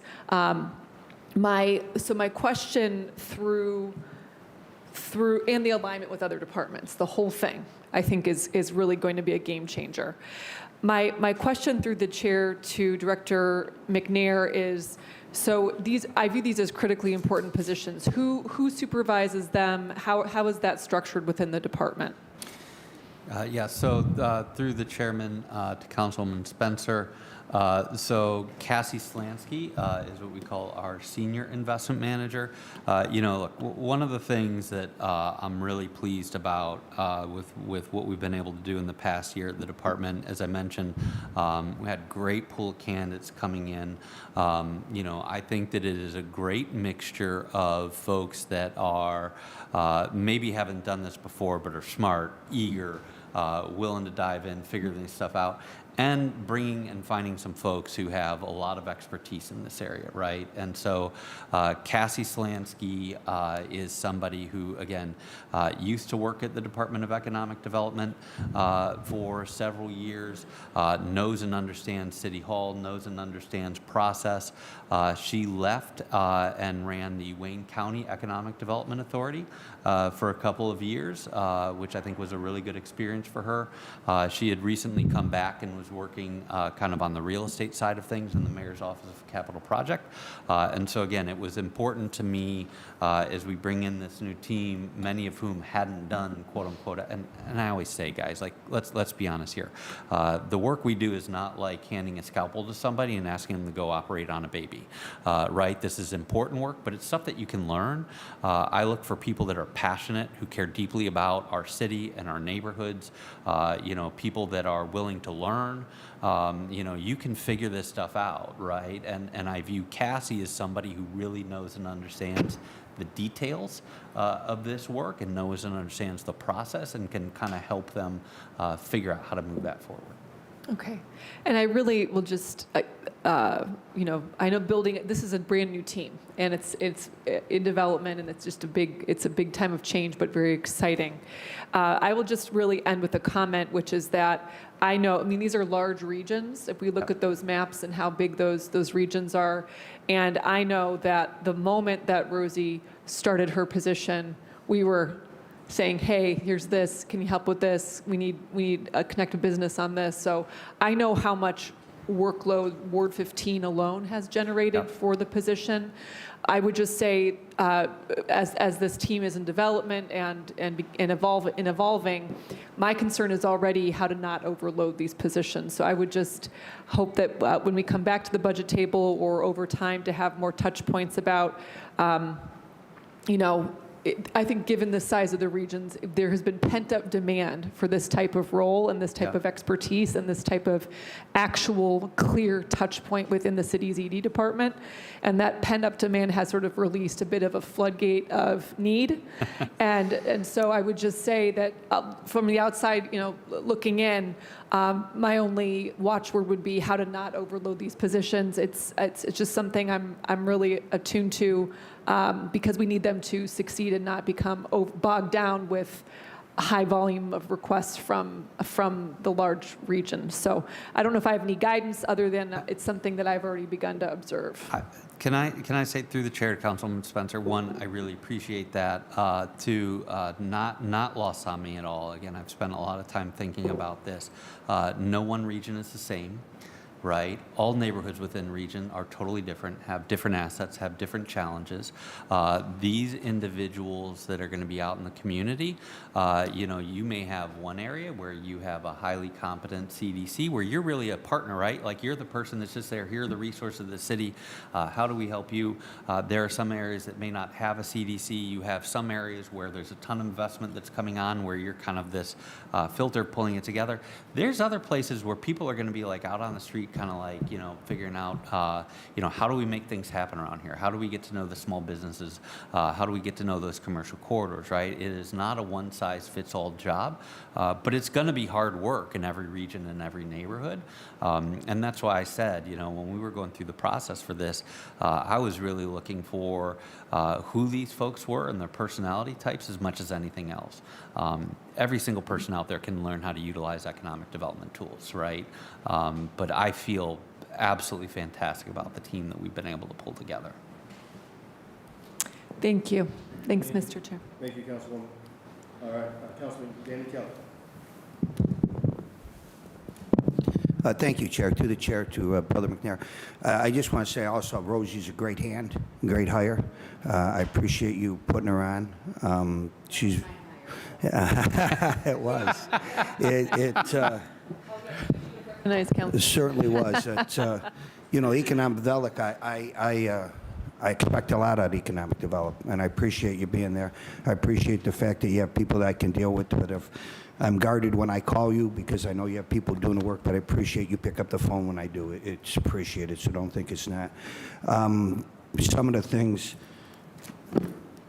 we do have, like the waterway here and medical and stuff like that. I'd like to just kind of be involved as to how you're thinking to do some of those bigger pictures. To me, it's all relationships, and I just think we have an undiscovered economic engine in our city that we haven't tapped into.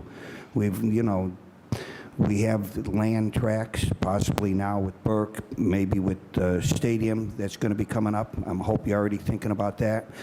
I have people come to me. I've been lucky to be the last one to get the baton to finish some things, whether it was I-90, which really wasn't you, or the Variety Theater. It wasn't just me, but I happened to be the last one, and you were very helpful in that. I have a vision for my area from 45 years ago, looking at Tremont and Ohio City. Yep. I also have 71, 90, and 2. I'm looking to see how we can get businesses. To me, it's jobs. This city will Yes. be great if we have jobs. I'm a union fella, good paying union jobs. If it's white collar, just good paying jobs. I'm looking to see possibly like you have that Rite Aid for, say, 117th one, the odd configured building, unfortunately. But we by a couple highways there. What we can do, like Brother Harsh mentioned, space and stuff like that. I mean, we need to start looking at this. I don't have the large tracts of land. When I have people come to me, large tracts of land, usually Lady Spencer, I try and send them to her. She's got a lot of large tracts of lands over there. It's unused. Maybe we can get something, businesses that come in here. We just need to start looking at businesses. And I use the word clever, okay? I mean, we just need to be clever. I'm trying to be clever in my ward. I want to bring more than just restaurants and a theater. That's everybody wants to look at Tremont and Ohio City, but I have areas over there. If we can get businesses to come in there, and I have the economic motivation, engine, capital with you and with whatever discretionary money I might have at hand, I want to start getting businesses, okay? So I need some help there. You have, like Brother McCormick said, we have some great economic people here, and Neil, and we have medical. Let's start looking. I mean, I don't want everybody looks at my ward, and we have great bones, as you said, and they look at, well, you can have, we're looking at maybe having a variety theater and have restaurants of the world down there, okay? With guys starting to do a Moroccan one now. I need more than that. I want to get more than that, and I want to use the business's hand. I'm of the age where it was all blue-collar Rust Belt. That's gone. I think years ago, Pittsburgh kind of jumped the gun on us with the academi and medical and did some things. So maybe, past practices, but I want to go beyond that. I'd like for my colleagues and your department to be clever, to bring jobs. I really think if we bring jobs, our city will be there. We're going to have tracts of land. We have a waterway. I think we're in a good position right now to look at the glass half full, not look at it half empty, and move forward. So whatever I can do to help that, whatever you can do to help me, that's what I'm looking for. But I'm expecting great things that are a little different than we've done before. I think the time is now. So, and I appreciate what you're restructuring, how you're hiring, what you're doing. And I don't expect you to get a lot of sleep, okay? Expect you to be working for our wards. Thank you, Brother McClure. Thank you, Chair. Thank you, Councilman Kelly. Councilwoman Santana. Thank you, Mr. Chair. First of all, I do want to commend you on the restructuring of your department. Most of the departments here that thrive, it's because they have vision, they have strategy, and they have a plan. And you've hit it out the park with your hires and just everything that you're doing, and just under 2 years, right? One. Oh my gosh. So Just to the point, as I hear Councilman McCormick and Mr. Kelly, you talked about your budget like over, I think, 30 million, right? Like overall budget for economic development projects. That's not a lot for a city that's poor, right? And so I've always asked from the beginning, like, I love that you have your strategy, your plan, but what's the overall vision for the city? Because council members they care about their area. They're going to reach out to you for you to fund certain projects. How do you pick and choose areas? And this reminds me of a budget hearing meeting that we had with residents, where residents were asking, my area doesn't get investment, right? So essentially what they think is the council member is not working, which is not like that. The administration meets with developers, they choose projects. We advocate, but at the end of the day, administration chooses the projects that they're funding. So I don't know, through the chair to director, how do you pick these projects and how do you allocate these limited fundings that economic development has? So through the chair to Councilman Santana, Councilman Kelly mentioned glass half full. If you know me, I tend to be one of those glass overflowingly full people. It's it's how I function in a place that's really hard. Because the reality is we have a lot of challenges in our city, right? Like we're talking about a place that went from having over nearly 1 million residents to having 360,000. We've seen that level of disinvestment. We've seen jobs evaporate.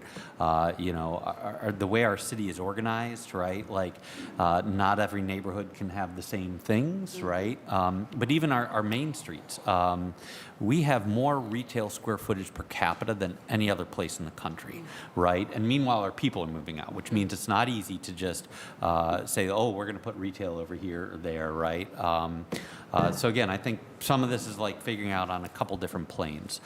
In terms of like bringing back jobs, and again, this is where like the site fund can be super helpful. You think about like the northeast section of the city that has like a lot of like where the old industrial sections were, where I think that we can move towards some of that kind of more job producing, like when people think about economic development. That's where a lot of that lives. It gets people moving back into our neighborhoods. Can it work? I think for a lot of our more traditional Main Street type neighborhoods, we have to make hard choices, right? And I think every one of you guys that I've been out on a tour with, we've talked about, it's like, we can't do everything everywhere all at once. And that's not what people want to hear. And it's not what your constituents want to hear. And it's like, and it kills me because like, I care about these places deeply and you want to see them all come back. But like, ultimately we have to figure out like, where is a spot that we can create some strength from and start that radiating out. Again, and even just like, thinking about my personal experience of doing this work, I remember when working at a CDC in partnership with council, like we created a strategic plan, was like, how do we start, the area around the West Side Market had a nearly 40% commercial vacancy rate. Most of the buildings reported up and vacant. And when we came up with a plan to just like, focus on the area around 25th and Lorraine, we got a ton of crap from the community. It's like, you don't care about anywhere else. But like, we knew if we didn't get that part right, like nothing else would work, right? And as that started to build out, it started to create opportunities in other areas. So I think we're going to have to work together. I don't view this as like our department of vacuum making a decision on where we're going to invest our dollars. And I hope you guys have seen that. Like, this is a collaboration. We want to work with you and better understand where your priorities are, where your communities are. I like to think that we're going to bring professional expertise to that and say, hey, I know you want to do that, but that may not make sense, and here's why, and here's something that could work. But I do think that we're going to have to get strategic because we have limited dollars and how we can do it. Look, we had a drive around with Councilwoman Gray, and we went and we saw all over the ward, whatever. And I remember, we were kind of finishing up, and it was like the most succinct. It's like, well, where you want to priority? And she goes like Buckeye Road between like 122nd, 126. And I was like, oh, okay, right? Like that, good, let's do that. And then started working with BBC and came up with a plan and found some resources. And now we're going to target and invest, in a small area. And I assure you, when those buildings get brought back online, like people are going to know it, right? They're going to see that impact. And again, not every area are we going to be able to do something like International Foods and Councilman Starward, where it's like, here's 260 good paying jobs, in a poultry producing plant, because that's not the way that all neighborhoods are set up, right? Not all neighborhoods are set up to have, that don't have the architecture and the bones of a Buckeye Road, right? Like, these are all going to be different. And you guys are the elected official in your wards. You know your communities. We want to work with you. We want to better understand where it's at. And I think to the broader point you brought up, Councilwoman, and this is something we have been talking about a ton. How do we methodically move around the city with limited resources and make impact, right? And so we're talking a lot about right now of kind of like, what does some sort of like 10-year economic development strategy look at? Because again, there's different levels to it even here, right? Like, we need the big jobs that are coming in. We need good paying jobs that are coming in. Again, we don't have an affordable housing problem in Cleveland. We have an income problem in Cleveland. But at the same time, everyone wants to be able to walk out their door and feel safe and walk down the street and have, whether it's the pharmacy or, where are the goods that I'm getting on a daily basis, like all these things come together. It's super complex. It's not easy. But again, we want to be a partner to you guys in that. And we are going to be in 2025. This is one of the things we're looking at as like an actual economic development plan. Got it. Thank you. And you know what? That was going to be my next question. Like, I envision and I would wish for a 10-year strategy of like economic development in our overall city, by wards, just opportunity where council members could support different projects in different areas, because once again, we're one, right? So what happens in the east affects the west and vice versa. So thank you for that. My next question around workforce and youth, we allocate, I think, $1 million to YOU. We know that there's about 1,200 kids still, youth, on the list. I'm just curious to know through the chair if there's any way that your department could help reach out to these businesses that we allocate funding for and get a commitment where they hire these youth.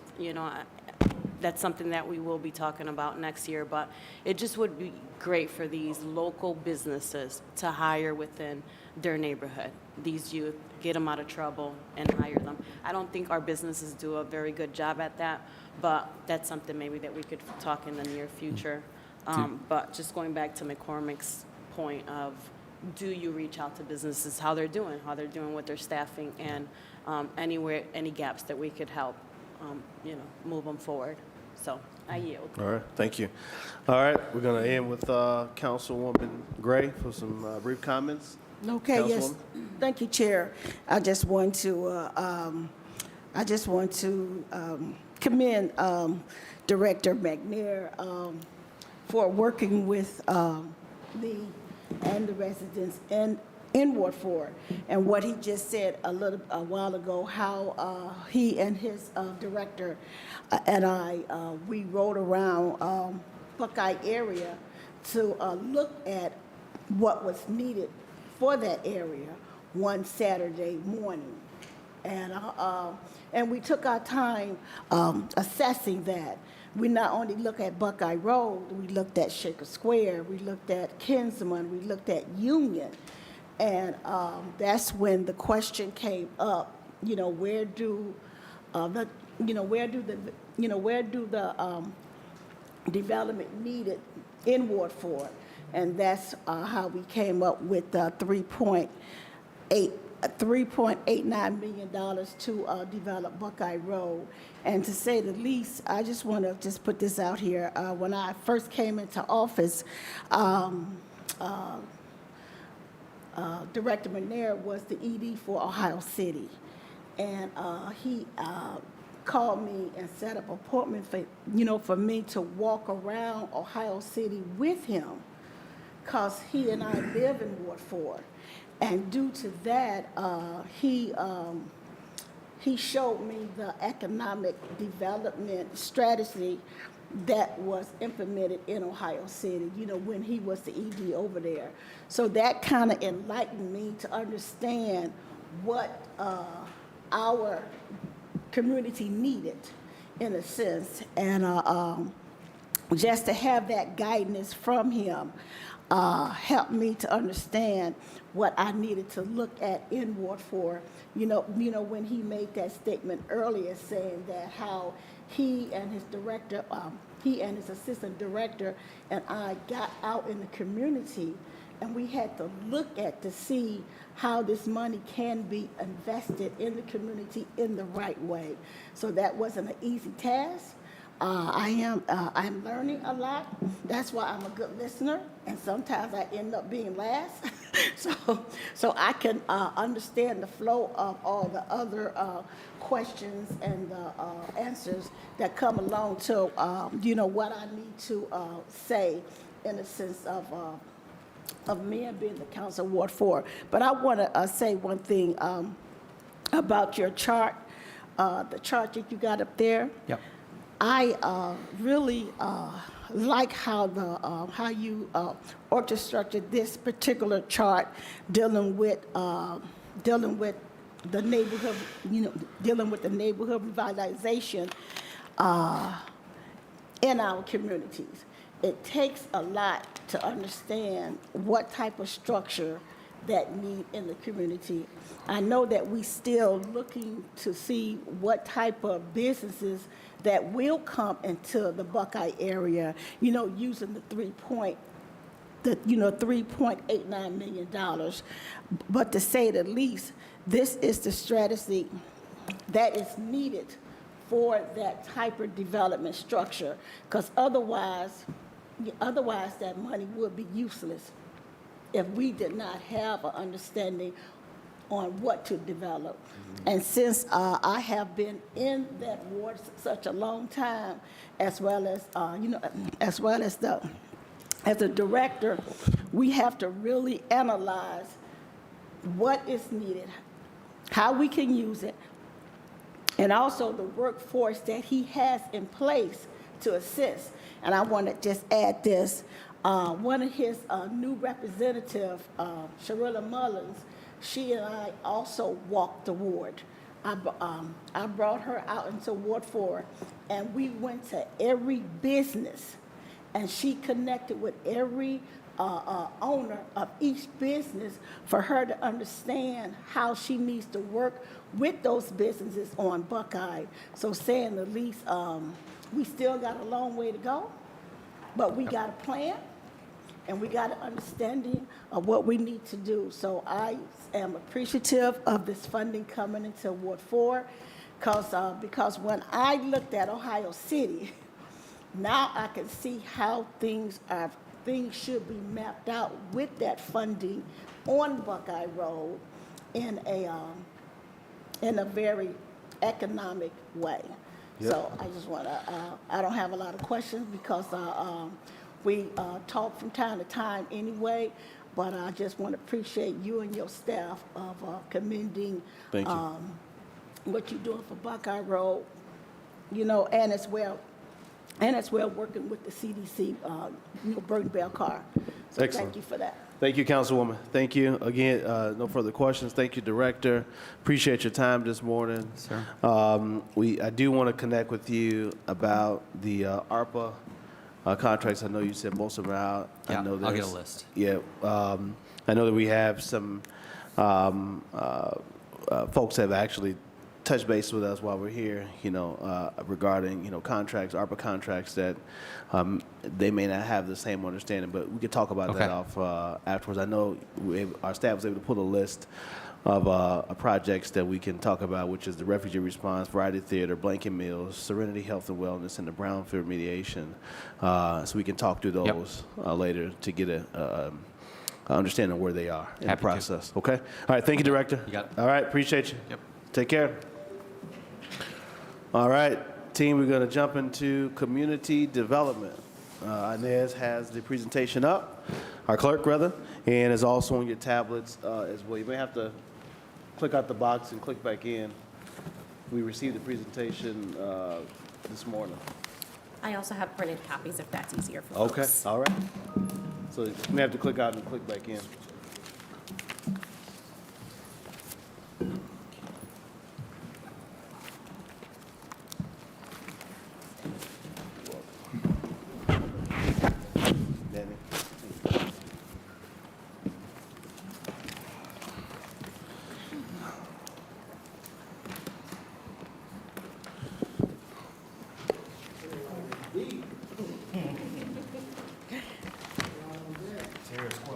right, I thank lean you. back. Great, that'll be in my head the entire time. Thank you. Chairman, do you want me to go ahead and? Yep, answer? Okay, awesome. Thank you, Chairman, for allowing us to be here today to go through our operational oversight. We are excited to be here because this team has been hard at work this year, and we are really excited to show you some of the things that we have accomplished. So, as no surprise, we are following the template that many of these hearings have followed. So, we'll talk about our departmental overview. We'll go over our current initiatives. We'll talk about some of the accomplishments, key accomplishments from this past year. We'll talk about staffing levels and vacancies, and we'll also go over some of our 2025 goals.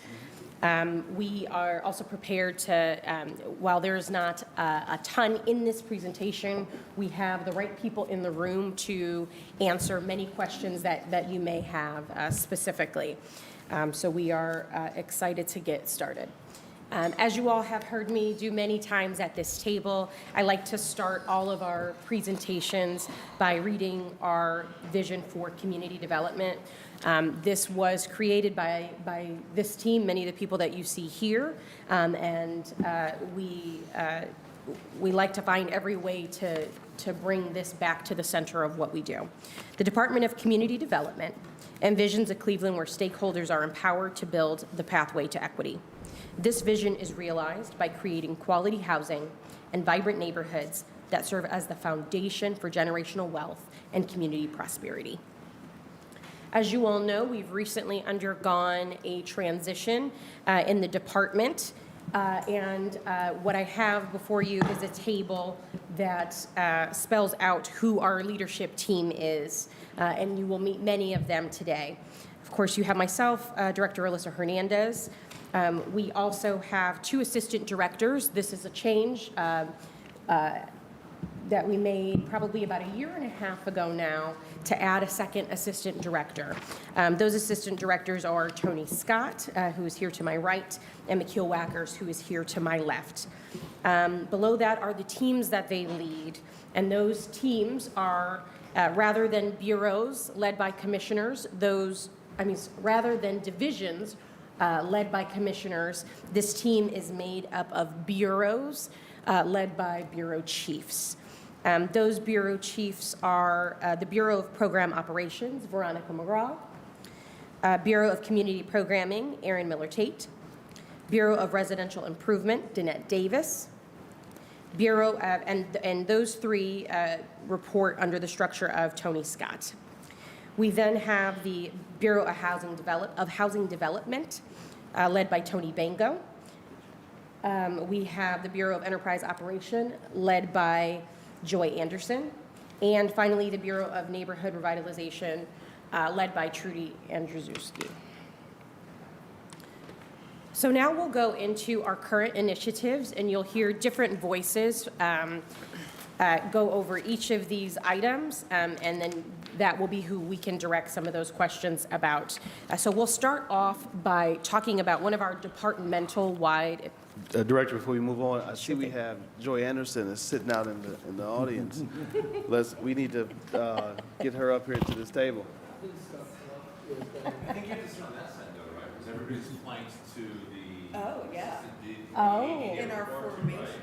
These are AD Scott's, right? You know, I prefer that Councilman Harsh, we really appreciate that, but we do our best to not silo as much as possible.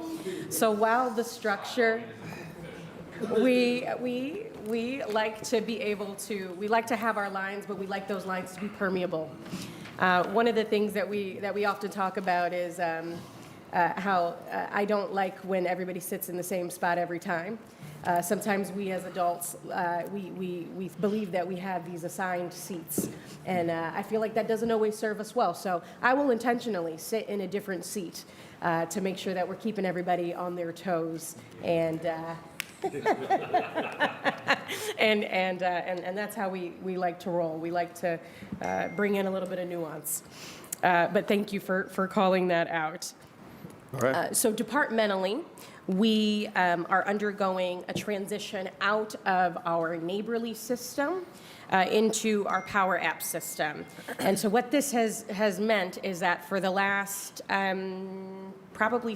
probably almost a year now, we kind of have not really had our assistant director, because our assistant director has become programmer and IT for our department to create this process that we believe is really going to help both residents as well as our partner organizations, as well as our staff, to have a more streamlined process. And so Assistant Director McKeel Wackers will talk about that transition.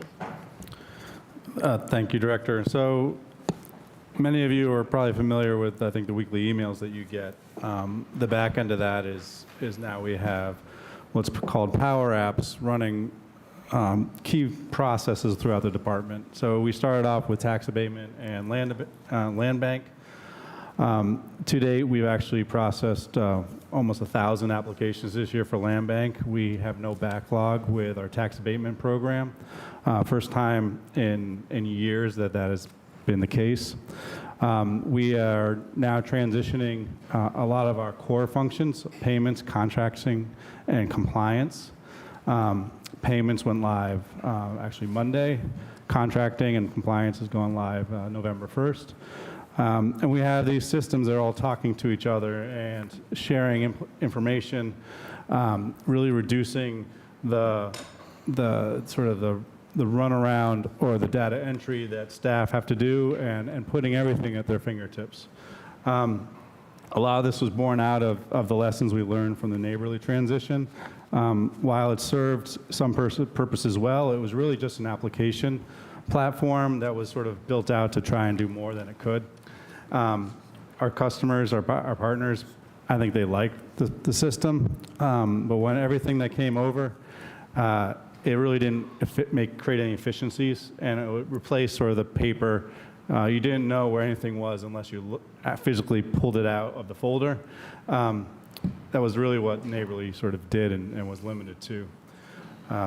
So by the end of the year, we'll pretty much have a department that is pretty much virtual, and you'll probably start to begin seeing more information communicated to you either on a weekly basis or a monthly basis, like contracts that you're funding with casino, payments that you support organizations that you invest in, things that you probably get inquiries about or complaints about. I think you will have much greater transparency, insight to what this department does. Thank you.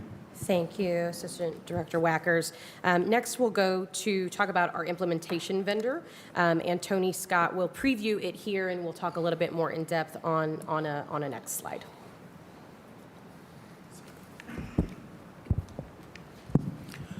Thank you.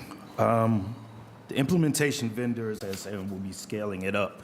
In short, what it is a construction manager. We have more need in the city than what we're able to address internally.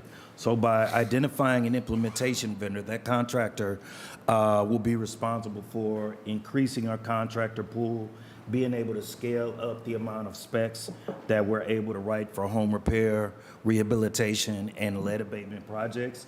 There'll actually be boots on the ground monitoring it, as well as the part that we definitely heard the contracting community is that they need money at startup as well as along the process. So they'll be paying the contractors a portion upon contractor assignment at the completion, and then the remaining is 20%. So it's 20% upfront, it's 60% at completion, and the remaining 20 once all permits have been closed and it's been inspected and closed out.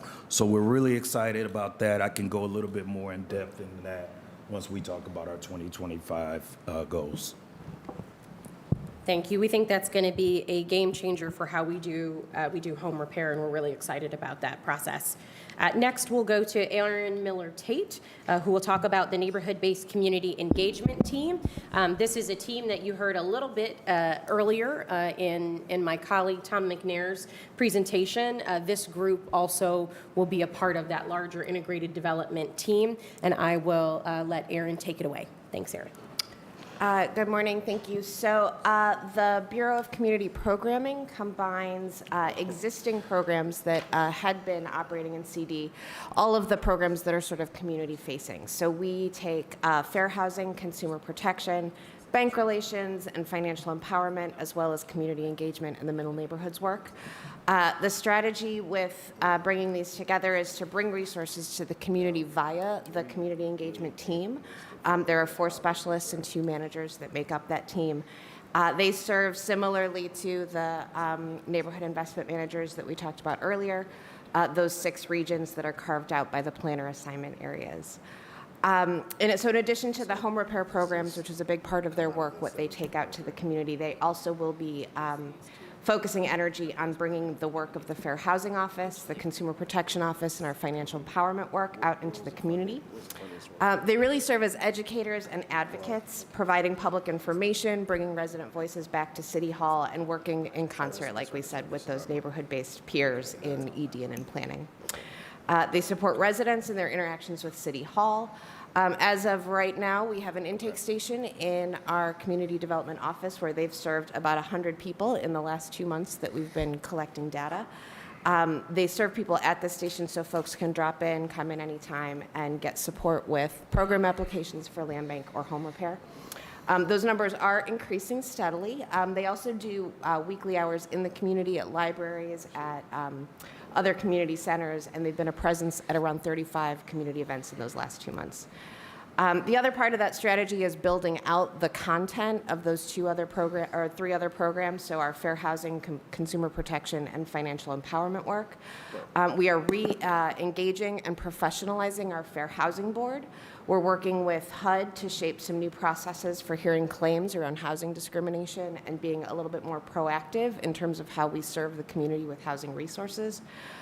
In addition, we're building out this Office of Financial Empowerment, which we hope will connect our ongoing consumer protection work with home buying resources, safe and affordable bank accounts, other kinds of financial literacy resources to help folks protect their generational wealth. Yeah, that's it. And Erin, if you can continue to talk through the bank relations piece. Sure. So Erin Kinney, our bank relations manager, has been meeting with larger banks to get them to increase their residential lending for mortgages, for home repairs, and other kinds of investment. He's working with them to set goals that hopefully we'll be able to monitor and assess over the course of the coming year. The banks have really come to the table ready to collaborate, but really at this point, we're all just sort of agreeing that there's a problem that needs to be solved. We haven't really come to too much in the way of specifics. On the 28th of October, we will have MOU signings with KeyBank and JP Morgan. Those MOUs, they will agree to some increased transparency in their data sharing, and then, again, it's just acknowledging that there is a problem. Thanks to some data that McKeel has sort of sliced and diced, we've come up with a figure of $157.6 million. That is a lending shortfall in the city of Cleveland. And the cool thing so this number comes from mortgage disclosure data. I think the cool thing about this is based on banks' market share, we can then sort of give each bank a chunk of that number that's theirs. It gives us something concrete to kind of work towards, to work together around how we bring that number down. Thank you. Next, we will have Veronica McGraw and Gina Ventry present on our program operations, and that is a bit of an ARPA update. Veronica? Yes, good morning. Within the Integrated Bureau of Program Operations is the Office of Emerging Programs, which a substantial amount of the ARPA dollars and the funding and monitoring of those contracts lay within that Office of Emerging Programs. The ARPA funds are used, for example, for some lead programming, home repair, eviction right to counsel, and developer loan funds. The Emerging Programs monitors a total of 7 ARPA programs with a total funding of $26 million. With just a quick breakdown here of the $26 million and the 7 ARPA programs, $13 million of that is dedicated to lead programming. That's one program. We have 2 programs where we have $5 million dedicated to small and minority developer acquisition loan fund. 3 programs where $7 million is dedicated to home repair, and 1 program where $1 million is dedicated to eviction right to counsel. Director Hernandez stated that we also have our Senior Program Manager, Gina Ventre, here with us. Gina can speak to the specifics of the program as well as any funding disbursements of the funds, in addition to any other questions you may have regarding these 7 ARPA programs that we have sitting within the Department of Community Development. Yes, can you repeat that? The 7 programs? Yes.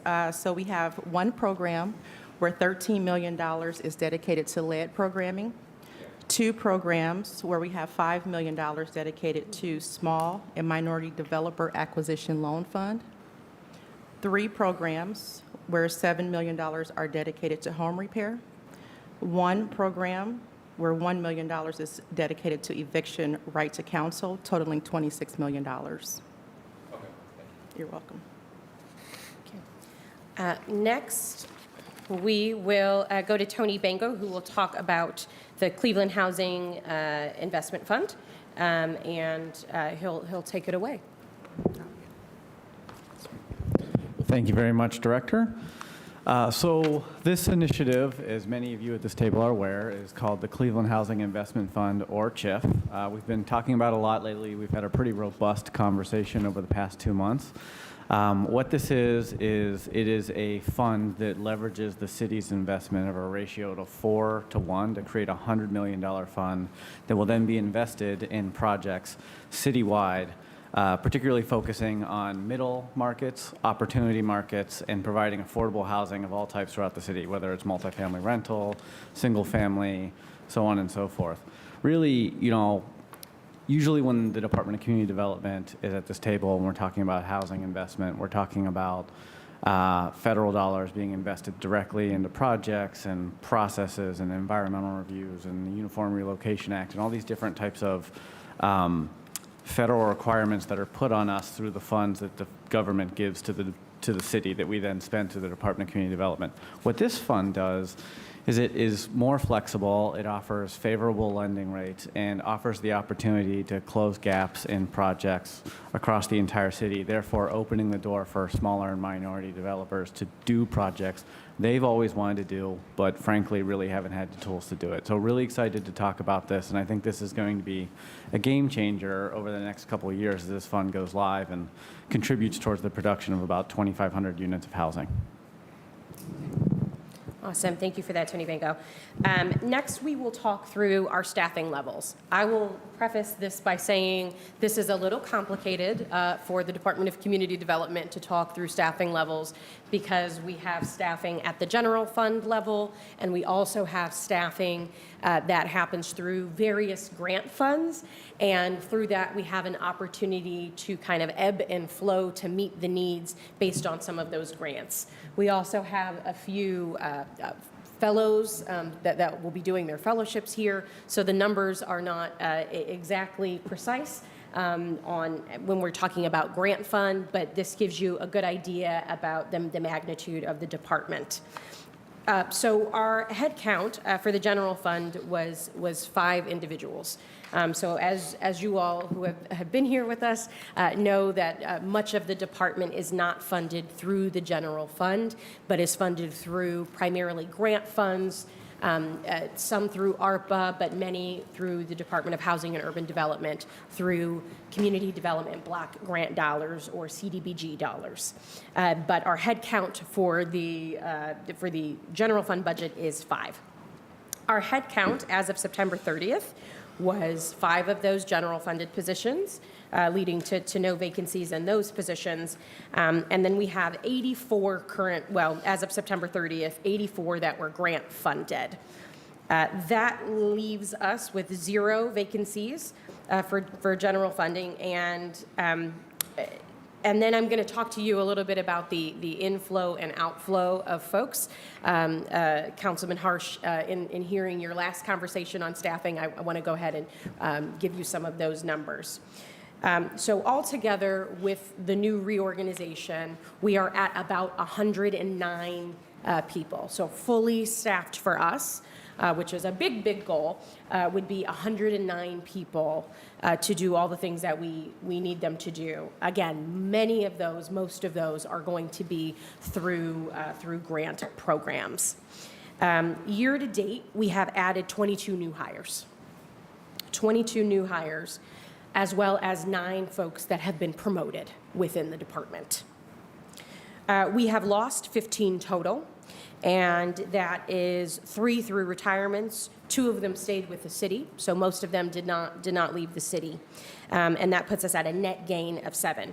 There were many others who were repositioned into different roles through this reorganization. That's not really captured here in any clear numbers, but I did want you to know that we have added folks where we felt we needed to have more attention. One of those areas is in our tax abatement area, where we had historically only had 1 person, and now we have a team of 2.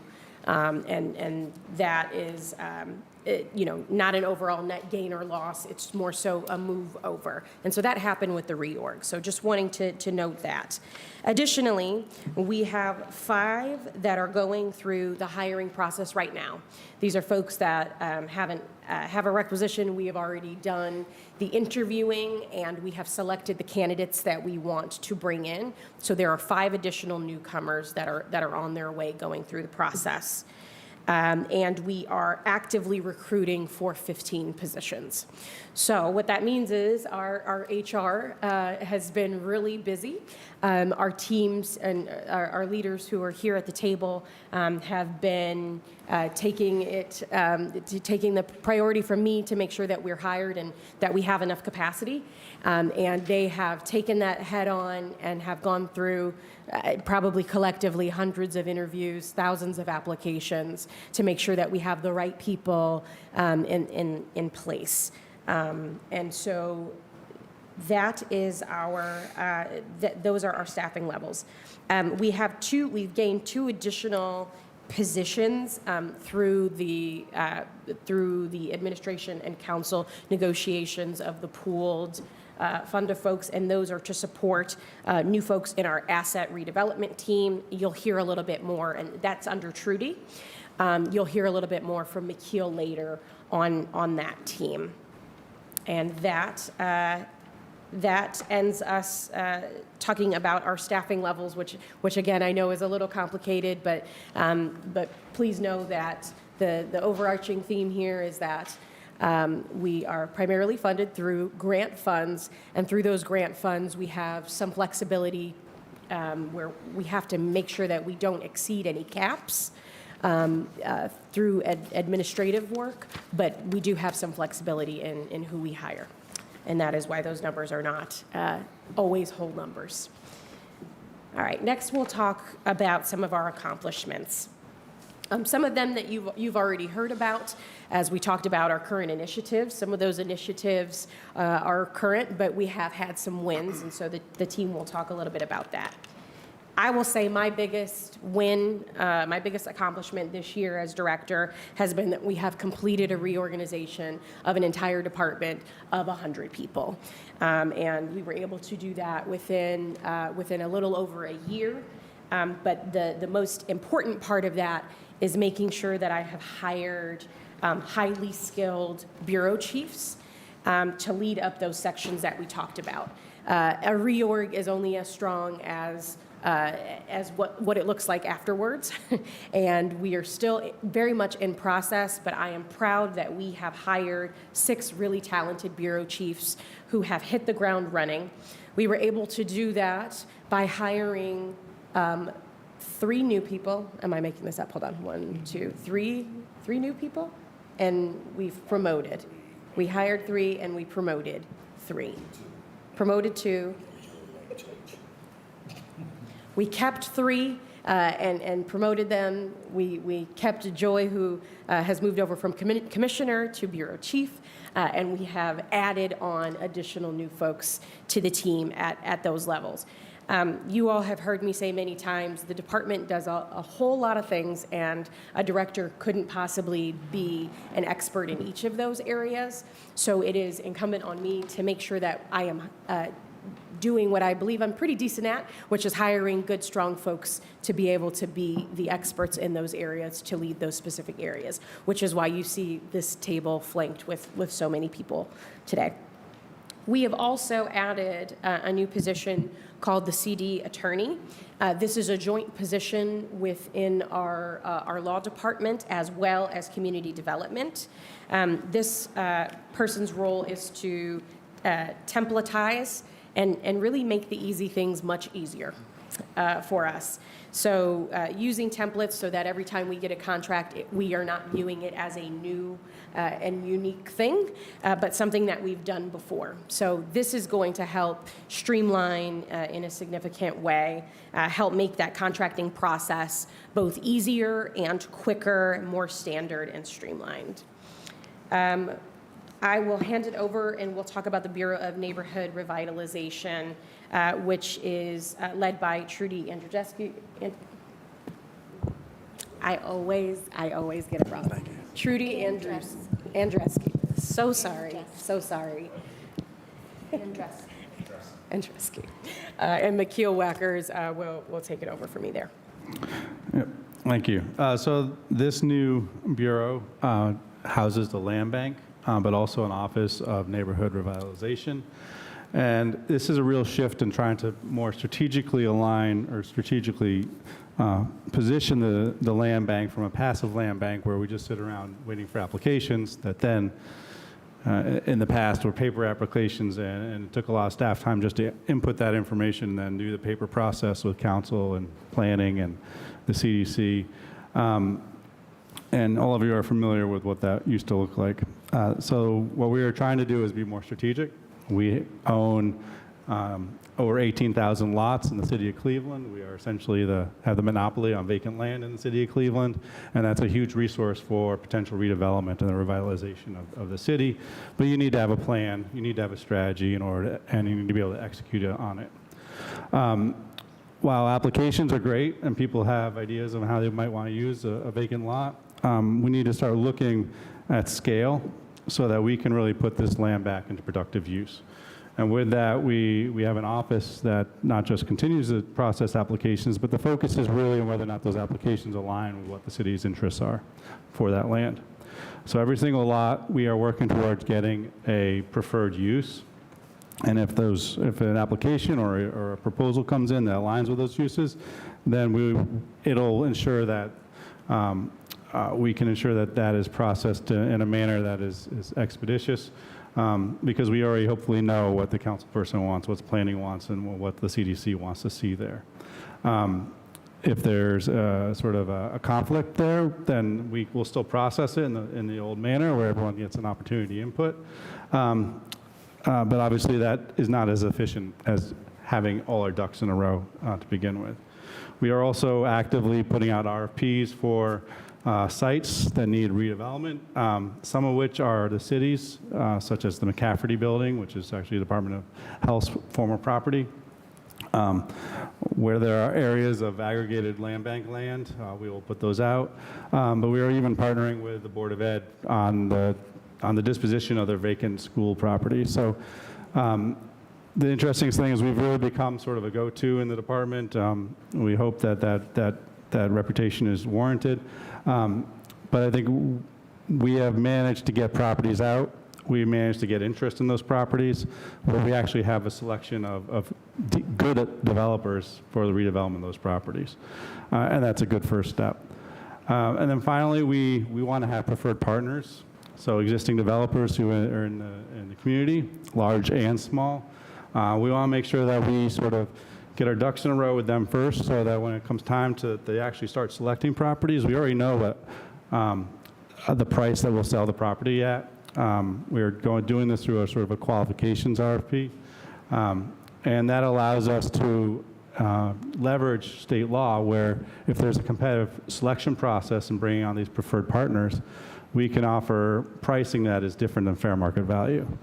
And then on top of all that, I think we are adhering by state law, and we've done appraisals throughout the city, and we have representative pricing for all land that we have.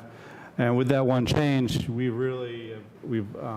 this year alone, year to date, we've brought in around $500,000 in revenue for the land bank. And we are looking with, especially with this preferred partner, because they have indicated interest in over 1,000 parcels, and offered pricing above $200 a lot, because they see the value in these neighborhoods. That you will definitely see that is going to be a resource that we will be able to reinvest and ensure that vacant land is not the the eyesore or the complaint driver in your ward, but everyone will start to see it as a resource that has real value. Thank you. Thank you. We really believe that this will take, that these two areas together, land bank and asset redevelopment, will do as the Bureau's name suggests, which is neighborhood revitalization, and those two working hand in hand under Trudy, we believe is the way to go, the way to be proactive, and the way to make sure that we are responsibly disposing of these sites. I did skip one that I'll do a quick reversal, and I'll talk about the Community Development Open House. This was in October 3rd. You'll see pictures here. We had probably nearly 100 partners, whether within City Hall. We had some folks from OEO, from Economic Development, come in, but we also had many of our CDC partners there, as well as social service agencies and other organizations that we partner with. For example, CHN, CNP, as well as Habitat for Humanity, all sent folks to hear about the new community development. And so we were able to talk about what our reorganization was, how we got there, what real changes that made, and we were able to preview for them many of our programs that we're talking about with you today, as well as introduce them to new folks. There are a lot of people in the department, there are a lot of people in new roles, and we wanted to make sure that we were being open and transparent and letting folks come in to ask us questions and to peek under the hood, if you will. We started off by having a few sessions led by many of our bureau chiefs and assistant directors in the morning across the street, and then we transitioned over and actually did it school style, and you went to each of your classrooms or the different people that you would interact with. So we actually brought them over here to our offices on the 3rd floor and walked them around so that they would know exactly who they're emailing on a regular basis and be able to interact with them. It was a really positive experience, not only for our staff, but also many partners sent messages about just how great it was to be able to meet somebody face-to-face that maybe they had been emailing for years. It was beneficial, I think, all around, and something that we want to continue, but only once a year, because my staff has asked me that we don't do this very often because it did take a lot of work. And so that is the open house. There are some pictures here. Next, we'll talk about the Office of Community Engagement, and Erin will briefly go over that, but I think she's talked a bit about that in one of the last slides. Thanks. Yeah, I mean, I think you probably have the gist by now. I would just touch additionally on that collaboration with planning and ED. One of the things that's really exciting about that is it's giving both of those departments a way of reaching directly to residents and getting information directly from residents. So as a community engagement team, they really spend the bulk of their time out in the community listening to residents and hearing their concerns. It's also an opportunity with working with ED and planning to participate in some of the work around the community benefits agreements. When folks need to reach community to get input or to get feedback, we can really be supportive of those efforts. As far as that collaboration goes, we're still kind of feeling it out, kind of as the roles solidify and people really start to understand what their jobs are. We think that a lot more opportunities for us to work together are going to appear. And Aaron, can you speak about how this group of regional engagement specialists are working with the engagement specialists that are out at the CDCs? Yeah, so that is a point of confusion sometimes, like why do we need both? The neat thing about the community engagement team that's here at City Hall is they're able to, first of all, make connections between CDCs, which is really useful. But they're also able to cover those areas that don't have CDC coverage or don't have, or their CDCs don't have an engagement specialist. A big part of their role, too, is really to work here at City Hall and to sort of be a conduit and a facilitator for residents in getting the things that they need from us here in this building. Director, Councilman Harsh Please. Has a clarification. Through the chair, how many people are we talking about here again? The engagement team? There are 4 engagement specialists, 1 assistant manager, and 1 manager. Okay. And that's separate from the 17 healthy homes people that That you were is talking about this correct, evening? yes. All right. CRA agreements. Aaron, I think Aaron talked about the CRA agreements earlier, so I did, we'll go ahead and skip that. We're happy to All right. talk through that. Nikhil, if you could talk about the universal applications, that would be great. Yeah, so real briefly, as I discussed, this is out of how we're designing Power Apps and being more, treating it as a front door for the different users that come into our department. So we really view the different users as, obviously you have the residents, and they have special needs. They don't care what type of program they're applying for. They just have a need that needs to be addressed. We have developers who are applying for resources to fill gaps. They don't care where those resources come to fill those gaps. And then we have partners who have programs or we leverage to make investments throughout the city. We're trying to give a front door that for each of these groups, make sure all the information that we collect is uniform, covers a broad variety, not just specific to that program, but it will cover issues with contracting, payment down the road, compliance, so that we get everything we need and can process things efficiently as a result. All right. Thank you. And Attorney Bingle will give us a tax abatement update if there's anything to add from the earlier current initiatives. Thank you very much.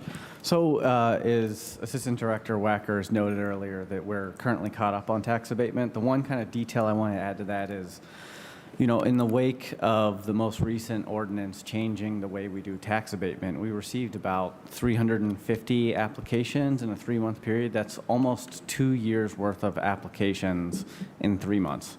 And it took us, we're 10 months in now, but we've essentially processed 2 years worth of applications in a 10-month time span. So, thank you. Excellent. Thank you. All right, we will move on to talk about our 2025 goals. This next one is a departmental-wide, and we're really feeling the need to update our 2030 equitable housing plan, and really viewing it as more of a residential toolkit. And so Aaron is going to talk, I think, quickly on what some of those items that we want to include in that toolkit are from her area. So one of the things that we're really thinking about here in kind of breathing a little bit of new life into the equitable housing plan, and what we see as being missing from that is really a connection between the kinds of available home products and available loan products to get folks into those homes, particularly low and middle income folks. And so this work is really going to focus on sort of doing some assessments, what kinds of loan products are available. We're also getting some data from Cleveland State that is part of our City Start research, and that work is really focused on residents' barriers to financial products. So the goal here again is just to make connections between new kinds of affordable home products and putting residents in those into those homes. Thank you. We're also looking to add a piece on fair housing. We are working with a group whose name I have just now. Living Cities? Living Cities. We are working with the national organization Living Cities to voluntarily work to add fair housing as a part of this conversation, which was missing previously. And just an overall update as we are approaching 5 years into the 10-year plan. Next, we'll talk about residential improvement and a little bit more on the implementation vendor activation. Tony Scott mentioned earlier that we are currently in the contracting process, and so as a goal for next year, it is about activating that process and ensuring that we are helping them get up and running. In the interest of being succinct, I'm not going to read to you, but I do want to reiterate that, as the director said, we're in the contracting process with the intent on being able to start handing off projects already in our queue to the implementation vendor as early as next month, with the intent being fully operational and scaled up once the weather breaks in the spring, but we'll continue to be working throughout that. But if I may, it's not just about the implementation vendor, because we're still going to have projects that we're looking to move on. So there's a couple of other initiatives that will support our efforts at residential improvement, some of which I touched on last week when we were here talking about lead. So in order to improve our collaboration with Department of Public Health, we're going to staff 2 lead engagement specialists, comparable to what we've talked about already with engagement specialists in the overall. These are people who are going to exist for 2 primary functions. One, to be staffed at community events, councilmatic events, to educate people about lead and about the various lead initiatives, and to help them navigate through the application. To the extent we've tried to streamline it and make it easier, it does still have its challenges. So they'll exist to plug that gap between public health and us for people that may not realize, if they have identified that they have elevated blood levels for their children in their home, that we have resources to help them address that issue. So that's the lead engagement specialists. Also, the third-party risk assessors. The third-party lead risk assessors will be able to supplement our team, that we'll be able to plug and play them into spots where we may not necessarily have the staffing to scale like we want to. So to the extent we'll be handing things off to the implementation vendor, we want to make sure that we're throwing every resource available through our different funding sources at trying to address not only the home repair and rehab, but the lead abatement crisis. So just some numbers. The contract for the implementation vendor, it's a 1-year contract subject to 2-year renewal terms, with the expectation that they have a metric of 200 home repairs, 24 housing rehabs, and 50 lead hazard mitigations. But again, we want to be able to try to exceed that, so we're still going to be throwing resources from multiple avenues at these various initiatives. So I'll defer to any questions when we get to that part. Thank you. McKeel, if you can talk about the economical infill conceptual housing project as an example of one of the ways that we're doing neighborhood revitalization. This is also tied with that first goal of updating the equitable housing plan. We want to include different programs, innovative programs, and housing models so that we can increase all types of housing, but we want to also focus on single-family for-sale housing. Yes, thank you. So obviously, we own a lot of land. We hope to obviously partner as much as possible in order to repurpose that land. But one of the things that we feel that is important is that just we need to also drive the infill development that occurs in our neighborhoods throughout Cleveland. To that point, while one of the biggest challenges in getting projects off the ground is just the basic cost structure of any deal. And when you start getting down to single-family housing, it really gets more challenging because small projects are not as attractive unless you have a clear indication of how you're going to support infill development.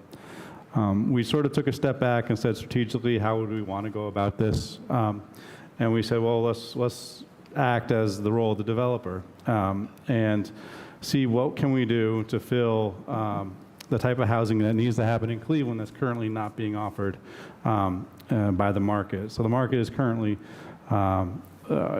developing and building housing that's 400,000 plus.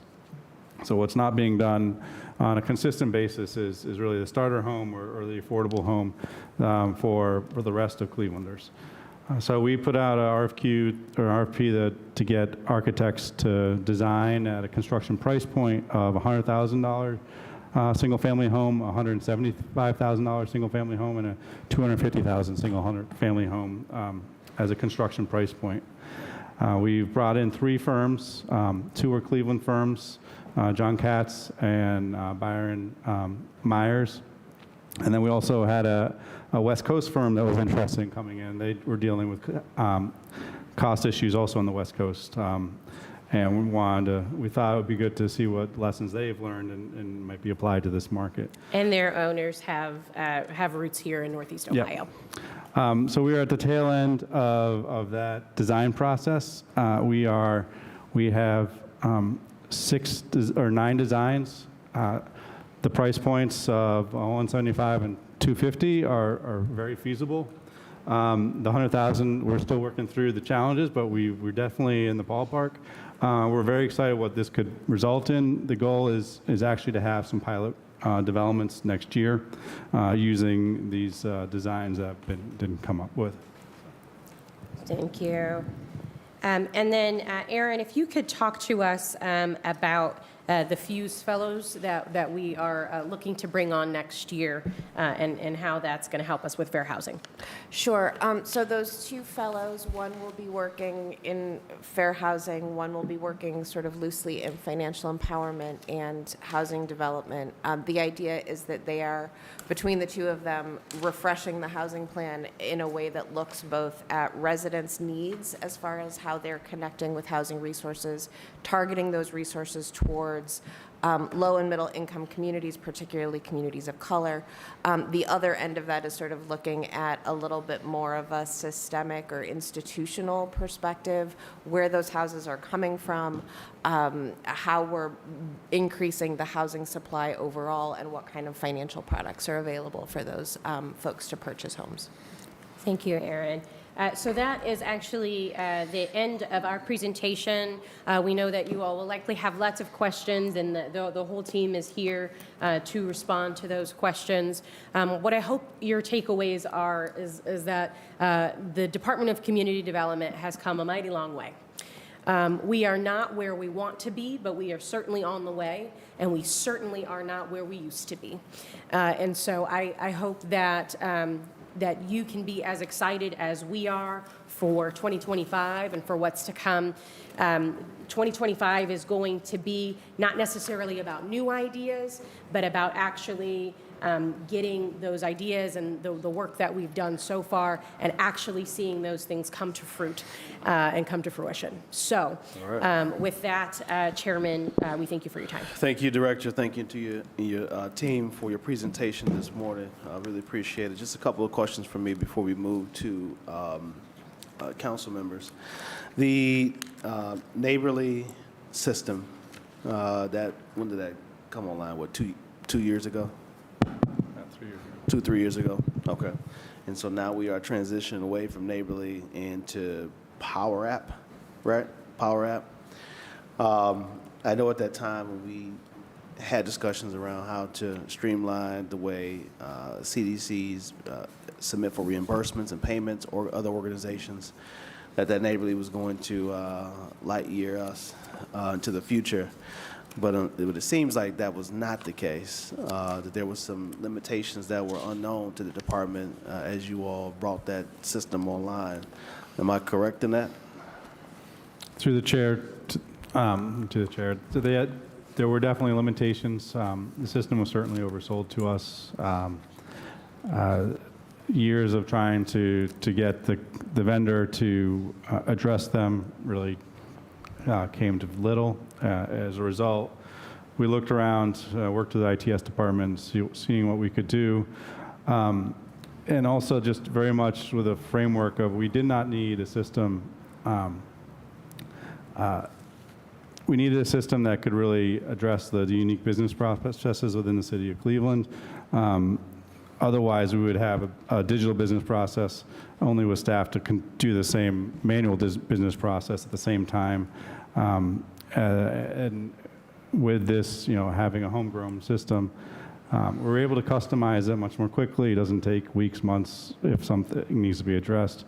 And we can easily share the back-end information, not just within our department, but with all our other partners, planning, urban AI, and push that information out, even council, so you guys have actionable information. Gotcha. All right, a couple other points to that. When did the Power app go live? So, Chair, we started with tax abatement and land bank in January. Those were sort of the pilot programs to test out what it could do. And the reason for that is that those two are manageable and small in terms of the volume of day-to-day cases, but they required a lot of engagement with outside parties, residents, CDCs, council, and planning. If we could make those work, and sort of then we knew we had something that we could work with. Neighborly, just you had to do certain things in order to engage with that system. Not everyone was going to have a licensed account, and it really provided some barriers in terms of how we could function. Gotcha.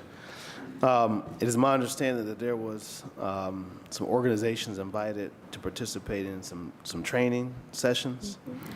So 2 weeks ago, we had all our partners participate in the payments training. There'll be other trainings in the coming weeks and months around reporting and then contracting, and we actually have our applications live currently. But yeah, in those trainings, The grant application is live? The applications for? Well, we were testing it with our homeless service grants, and we have our public service grant, I believe, going live shortly. So we are currently using those. But we had around 100 partners participate, or at least 100 people participate from our partner side on the trainings 2 weeks ago. We'll probably be doing another round with partners on the payments. But and was that invite extended to all partners, or you selected a certain group or number of people to participate? So they were invited. We invited all partners that we have contact info that we traditionally reach out to, so CDCs or nonprofit partners. My understanding is that it sounds like not everyone was able to participate, so that's why we're doing more trainings as a result. Chairman, we are also adding a YouTube video of that training. So we did record that training, and we will also make that available for partners that we may have missed. We work with thousands of organizations every year, or hundreds of organizations at least every year. We know not everybody may have been able to attend, and so we are continuing to offer that for those who need it. And do you have the training date set yet? Just in case some partners are watching. No, but we will. There will be days to weeks from now. I mean, what we've managed to do is these are pretty easy to do repeatedly. They're around a half hour to an hour, and we can either host them at a couple days' notice, or we're happy to do it one-on-one. Sure. that's helpful because we want to make sure that no one is left out, and that all partners and those who intend or have received funding from us, receives the training that they need, so that way there's no issues for them to be able to access the payments or the grant applications. All right. Yeah, and I will say though, we've managed to streamline the payment submission to 4 steps, and from Neighborly there was many pages that you had to go through in order to fill out information. We feel like we've really boiled it down to the minimum that we need, and we don't over ask for that information that they've already provided us. The system already has it, so we just make sure the system pulls from that old information. We also welcome new applicants into the process, and all of those applications are available online. Got it. One of the issues that we've had in the past is when we allocate casino dollars that has to come through your department or additional CDBG dollars outside of what the 3 buckets that they choose from. One of the issues we've had is that if they fill out a complete application with council, then they have to turn around and do the same thing with your department. That we have to fix that. Absolutely. That should not be the case. Should be a way that if they go online or they submit application with us, that you can take that, is uploaded, and that it can filter out in the way that we want it to, so that way it's not requiring individuals to go through the same process twice. And I know that's something you've looked at as it relates to your home repair and the cost of the departments. We have to make that the same when you're receiving discretionary allocations from City Council. So I ask that you all will please work with Tony Tell, who's our discretionary manager, to make sure that we get that done sooner rather than later. So that way there's not, you're doing the same thing 2 and 3 times in order to get $5,000 out of the door, right? That's right. And folks spending time to do that work. The other organizations you intended, thank you, that they'll have opportunity to participate. So when you get those training dates, if you can share that with us as well, with Mr. Titron, so that way there's folks that we interact with who may not have received that information from you all, that we can share that with them as well. We would appreciate that, okay? All right, that's enough for me. We got to go to Councilwoman Spencer, then Harsh, and we'll go from there, all right? Thank you, Mr. Chair, and apologies, I have to leave very shortly here to go to another engagement, but I think I'll just be brief with my time, and I think my first question is one that Councilman Harsh may also build off of during his line of questioning, or we might have a similar question here. I wanted to, through the chair, go back to the Office of Community Engagement structure, and my specific question is whether it is considered an overall team that the specialists that are housed at CDCs report to the same manager or supervisor as the at-large specialist, just understanding the cohesion, trying to get an understanding of the cohesion of that entire team through the chair. Sure, thank you. To the Councilwoman through the chair, that is correct. They all report to Brett Parsons, who is the manager of the Office of Community Engagement. From a fiscal standpoint, the folks in the CDCs are contractors that are hired by the CDCs, so they do end up serving some other duties in support of home repair work in their CDCs. But they do still report back to Brett. They have monthly cohort meetings, they have trainings, they have in-services, opportunities for all of them to kind of be together and learn from folks providing utility assistance, or people that have other programs and services to offer to residents. They really, for example, like our last cohort meeting, we were all sort of discussing the continued usefulness of the concentrated inspection areas. Do we want to revisit them? Are they still serving their purpose? So there is a lot of work that happens together, but they are technically employees of the CDCs. Okay, that's, that was sort of a core question, because I think, again, my impression of these roles is that they have to have a certain command of technical knowledge, right, of actual programmatic knowledge, and where is that coming from? So it sounds like there is that cohesion and that touch point. I will say that one recent example is the Age Friendly program, which our council will be hearing about on Monday from the Department of Aging. That's a pretty important home repair program. It's not CD's program, and it seemed like there was a little bit of a disconnect between, did specialists know about it? Anyway, so it sounds like a lot of great things are happening. I would look forward to continuing to touch base on this and making sure that specialists in the field, specifically out in CDCs, are really knowledgeable about and have command of programs. I would also, just for the good of the order, want to clarify, we are no longer calling them healthy homes specialists, yes That or is no? correct. Yes. I think that's important. I mean, I know that this comes up every time, but that was sort of council's baby, right? So council created healthy home specialists. That was named by council, and then it's sort of evolving, but there hasn't been the big flashing headline. There's no more such thing as a healthy homes specialist. So I just, for the good of the order, it might be worth putting up. What's that? What's it called? To the councilwoman through the chair, they are now called community engagement specialists. The folks who are here at City Hall, we're trying to refer to them as regional engagement specialists to give them sort of some differentiation just in terms of their title. And through the chair, just a quick note, we do have HUD has a program that is called Healthy Homes Initiative, and that is a home repair program.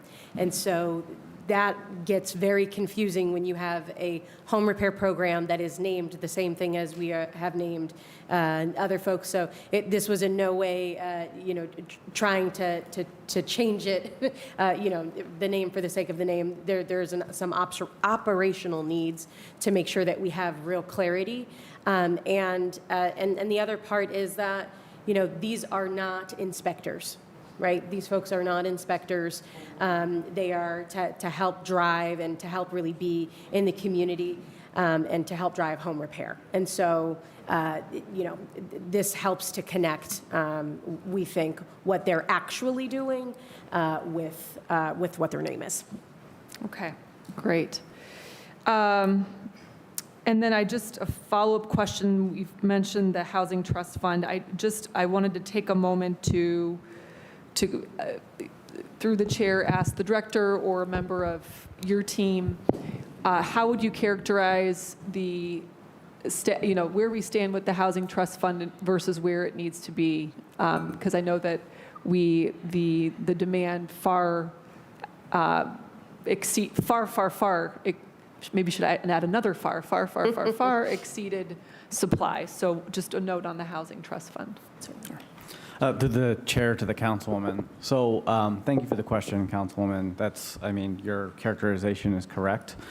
As everyone here at the table knows, costs have gone up with housing development. We're in the middle of a national affordable housing crisis. By our own internal data, the projects that we look at have gone up since 2020 by about 20%, which has caused an increase in gaps. And then simultaneously, the state of Ohio released the state low-income housing tax credit program, or OLITEC, which has essentially doubled the opportunity for affordable housing development in Cleveland and Cuyahoga County. So not only this year did we see more asks, but we also saw twice as many asks as we usually see for affordable housing development. So historically, we've assigned most of our home fund budget to the Housing Trust Fund program. That started off at about $7.8 million in 1992, and this year was $4.4 million from the federal government to us. Of that 4.4, we, after admin costs and other programs that use the home funds, that budget was about $3.3 million. So for a little perspective, that 1992 budget of $7.9 million, you adjust that for inflation, and that's more like $18 million today, and our budget is $3.3 million. We got 17 applications requesting a total of $22 million, producing about 900 units of housing. Of those 17 applications, there were, I think, 7 separate projects that had already received an allocation from the state of Ohio, whether it's 4% or 9% program. Their ask is about 13.8 in total.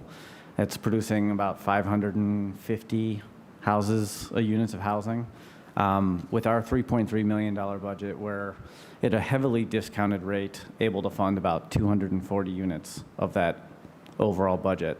It also leads out projects that $13.8 million ask is really just projects that have their award. There are projects that applied for the Housing Trust Fund, submitted for the state LIHTC round in September, and they'll make announcements in November. 2 of those projects will probably get awarded, and they'll be needing another $3 million from the city.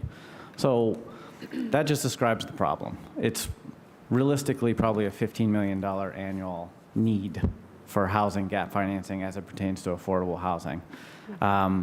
Right now, we don't really have an answer to that. We're looking into all different types of options, whether it's available funding from other sources that we currently have authority to spend, whether it's, we're looking at, frankly, what other cities are doing. Columbus does bond sales. The city of Cincinnati does an Airbnb tax that they then use to fund affordable housing. We had a meeting late last week with a number of, not developers, but rather financiers in the field to discuss possible opportunities. All this is to say is we don't have a plan, but we're in the formation phase of that, and I'm hoping that within the next couple months we'll have recommendations on how to try and deal with the problem, because the department and the administration, there's a housing crisis of all types across the city. We need more affordable housing. Everyone here at this table, I think, agrees with that sentiment. It's all really about how can we leverage resources from other areas, whether it's the federal government, the state government, with our own fund to produce as much housing as possible, and we don't want to leave those units on the table.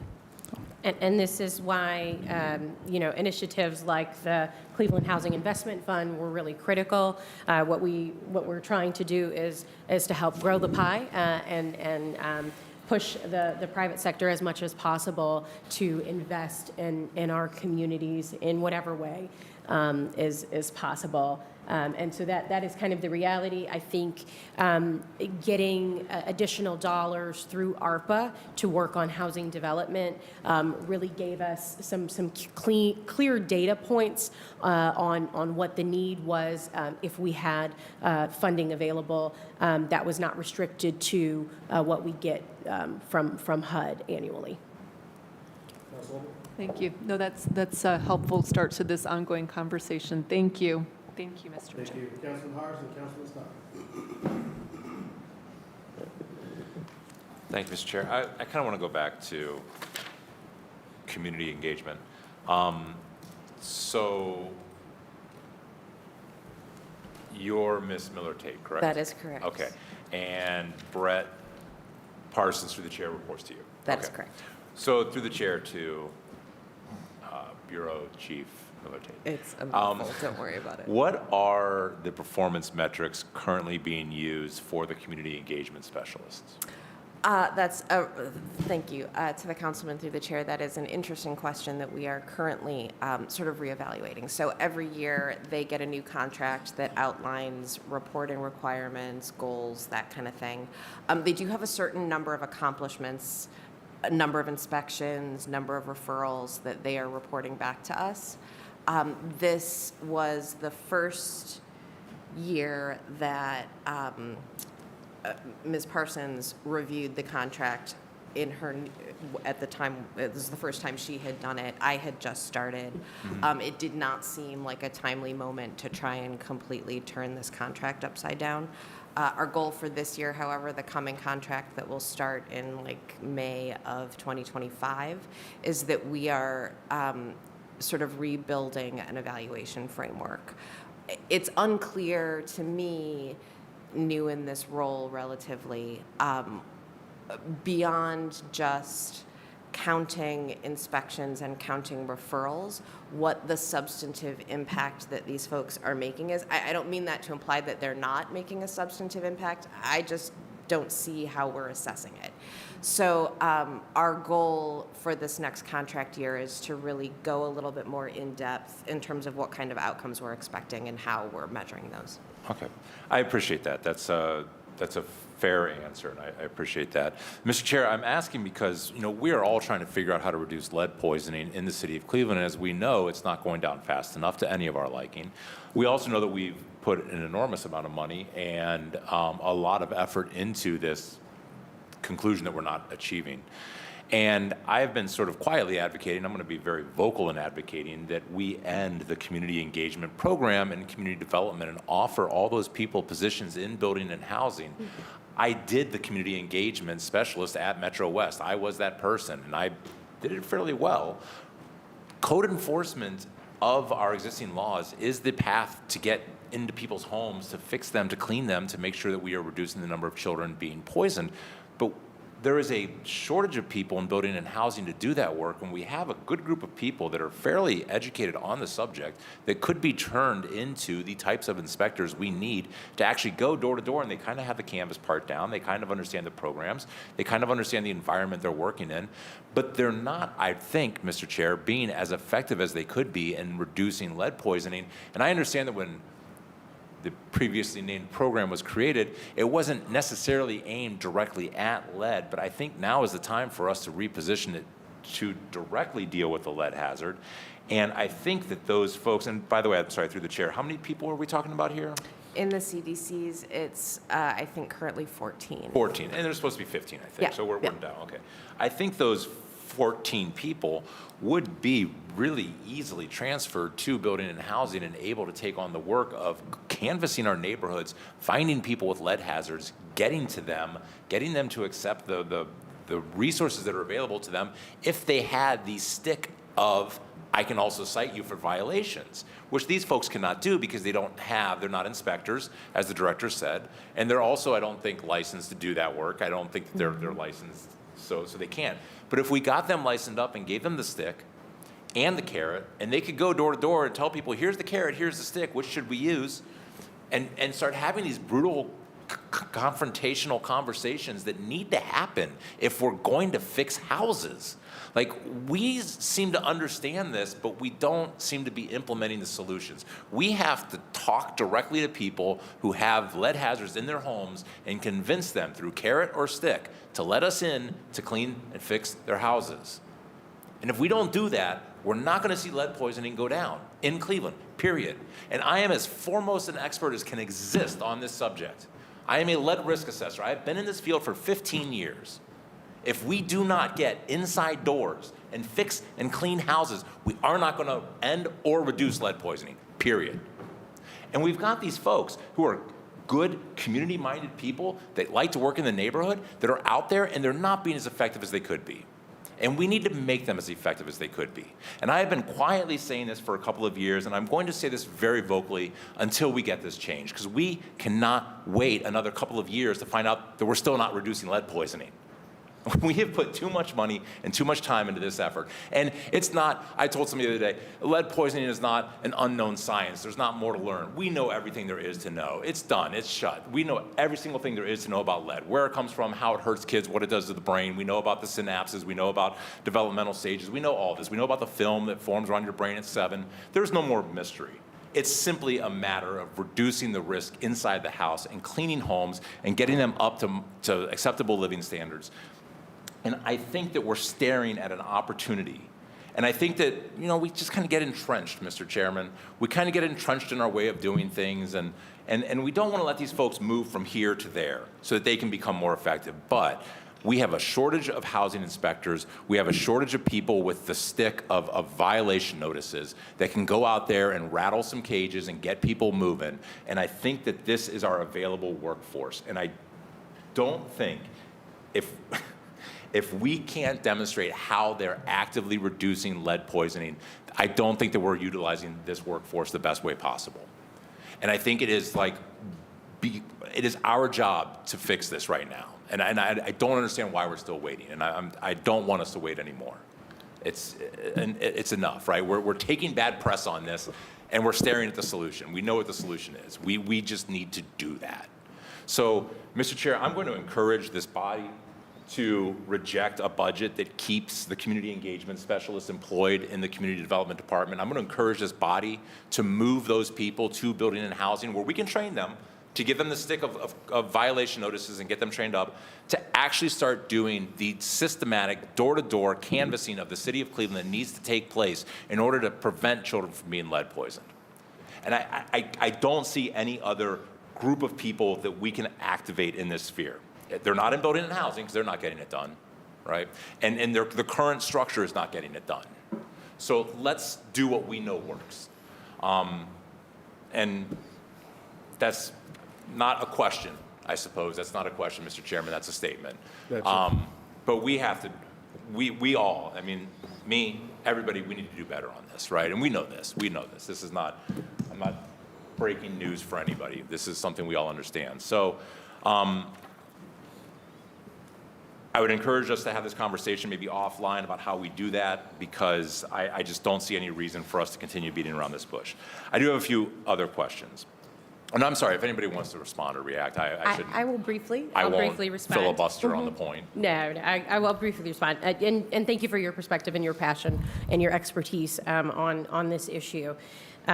So what I will say about the Office of Community Engagement and the interaction with building and housing, as well as the other departments within the integrated development,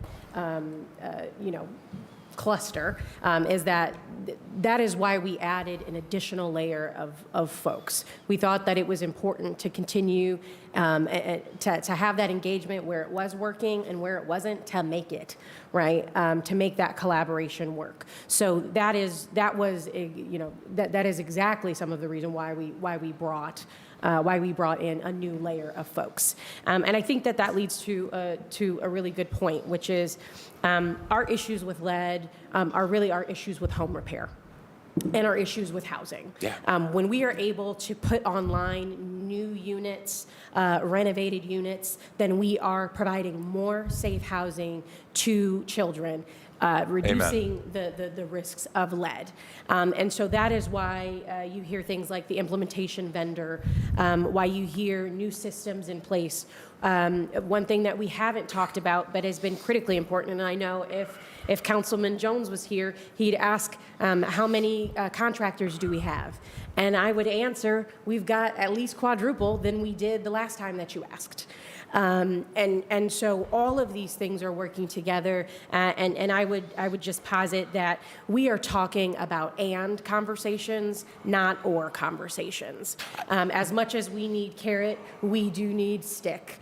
And I think some of the ordinances that you all have passed and the work that Building and Housing is doing is positioning those sticks in place. But often when you have two hands and you've got a carrot in one and a stick in the other, you have a closed door in front of you, because nobody's going to answer that door if they know that there's a stick there.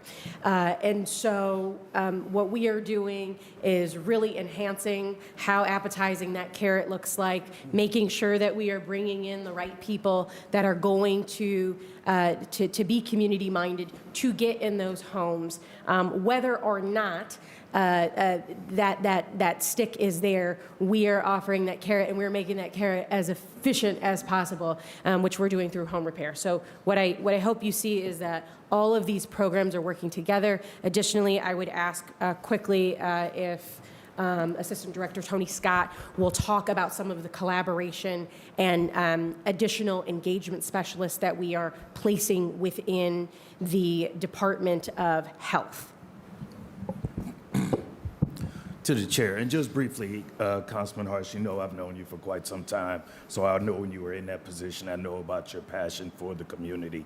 That's why we are trying to be more expansive about what we're doing. We identified funds readily available within our existing lead grants where we were able to put lead engagement specialists, again, the terms, but people that can be in there that can actually fill that gap in the pipeline, because there were things that weren't making their way from health, and that's not to minimize what their efforts are, but there were people that were in the pipeline that we knew they had elevated blood levels, but we didn't have touch points with them. So now we're going to embed staff directly in them, so that where there are no HIPAA considerations that are an issue, so that they can work immediately on that application process. And these two initial people are only the tip, if you would, because we want to make sure that we're approaching this from an intelligent pilot aspect, that we are increasing the pipeline of applicants, qualified applicants, so that with the third-party risk assessors, with the implementation vendor, we're increasing our scale. It's not to minimize the point you had, but to emphasize what we're already doing because we're cognizant of it as well. So, through the chair to both of you, respect all around. It's all good. We're all good on that respect. No sweat. The problem is we don't have we don't have more people out here. We don't have the ability to get more workforce in to solve this problem. We've got to work with the workforce that we've got right now. And I know that you don't walk up to the door with a stick and say, "Let me in," or "I'm going to huff and puff and blow your house down." You keep the stick back behind your belt, right? Because you go to the door with the carrot, and that is the whole point, right? But we don't have an unlimited amount of workforce. And speaking of lead risk assessors, third party, there are 72 lead risk assessors in Cleveland. There are 50 lead clearance techs. That means we currently have access to 122 person workforce just in the city of Cleveland to do lead clearance exams. We're going to throw 50 of those people out the door and say, we don't want you anymore. We're just going down to the 72, which is going to reduce our workforce, which is going to increase the cost of lead risk assessments, which also cost more than lead clearance exams anyway, because they're more timely, they're more costly. I've done both. I can tell you exactly that they take at least twice as much time and they're going to cost at least twice as much money. And we've already got people out there gouging people on these lead clearance exams. So keep the lead clearance techs. Let these folks that are sort of doing what they're doing be more effective in their work for the city of Cleveland and for the people of Cleveland.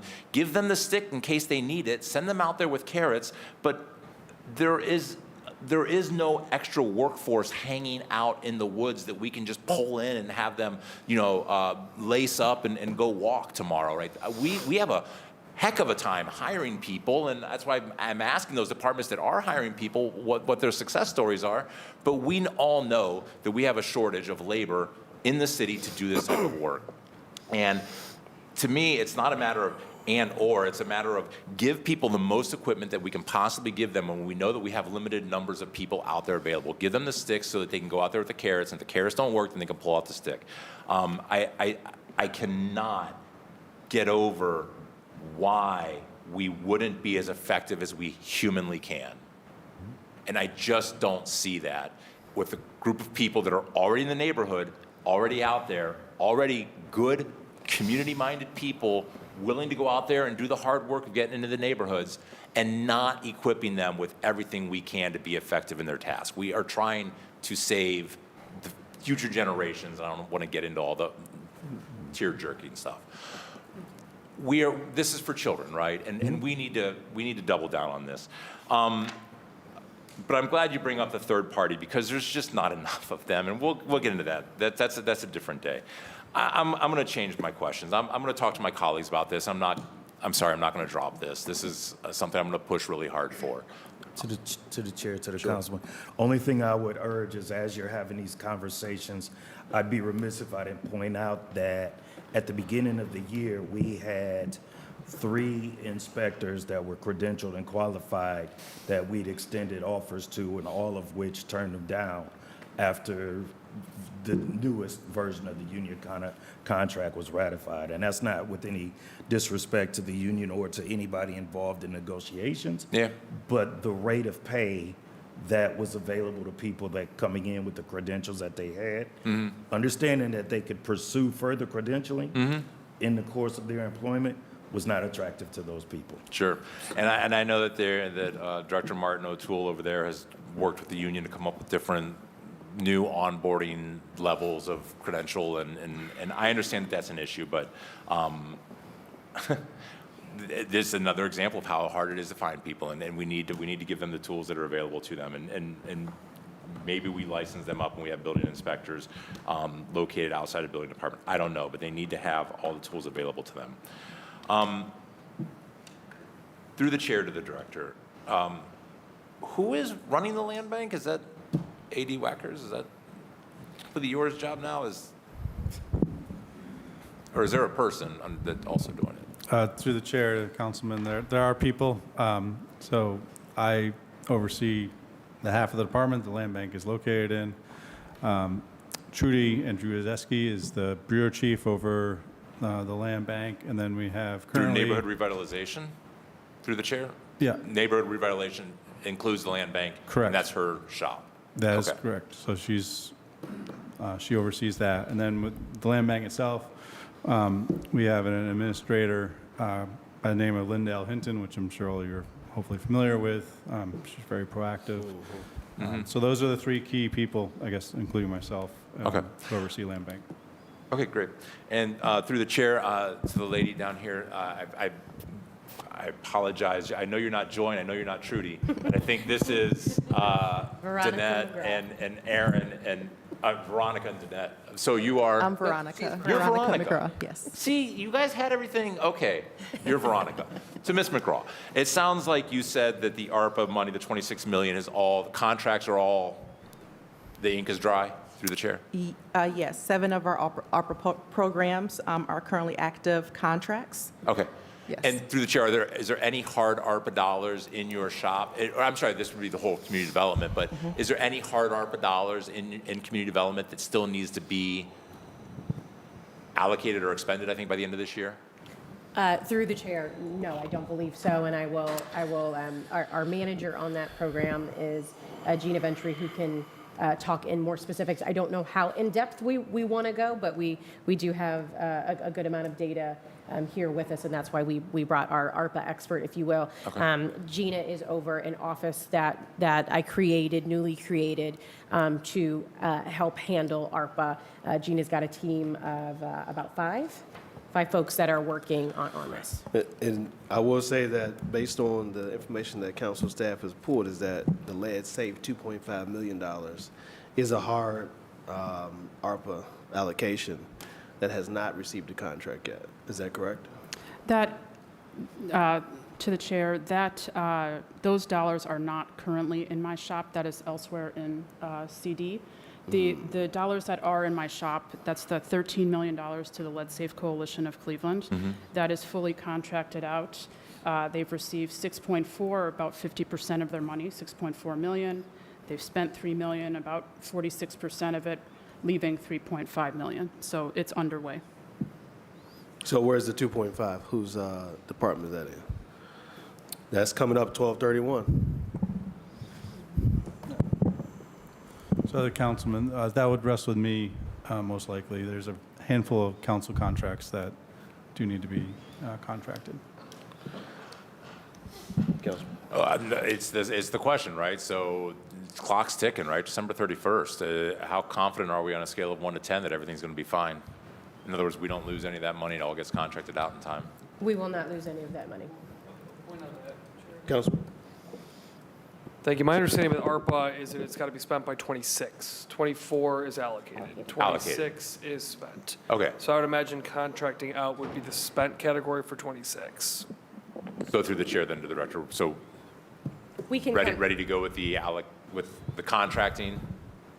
Through the chair, we will ensure that there are no dollars left on the table at the end of the And we'll follow up, the year. And we are, like I said, more than happy to talk specifically about ARPA. I don't know if that would be another hearing, but we can answer as much as we can today. But we're happy to talk with council, with staff, and within the administration.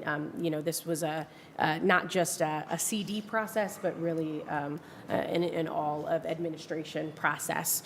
And so we will make sure that we are tracking down every single dollar and that we're not leaving anything. And as we said earlier with ED, we will work with you to figure out where all of your ARPA, whether it's the council initiatives or dual initiatives or administration initiatives, to see where they all fall. I have a long list here.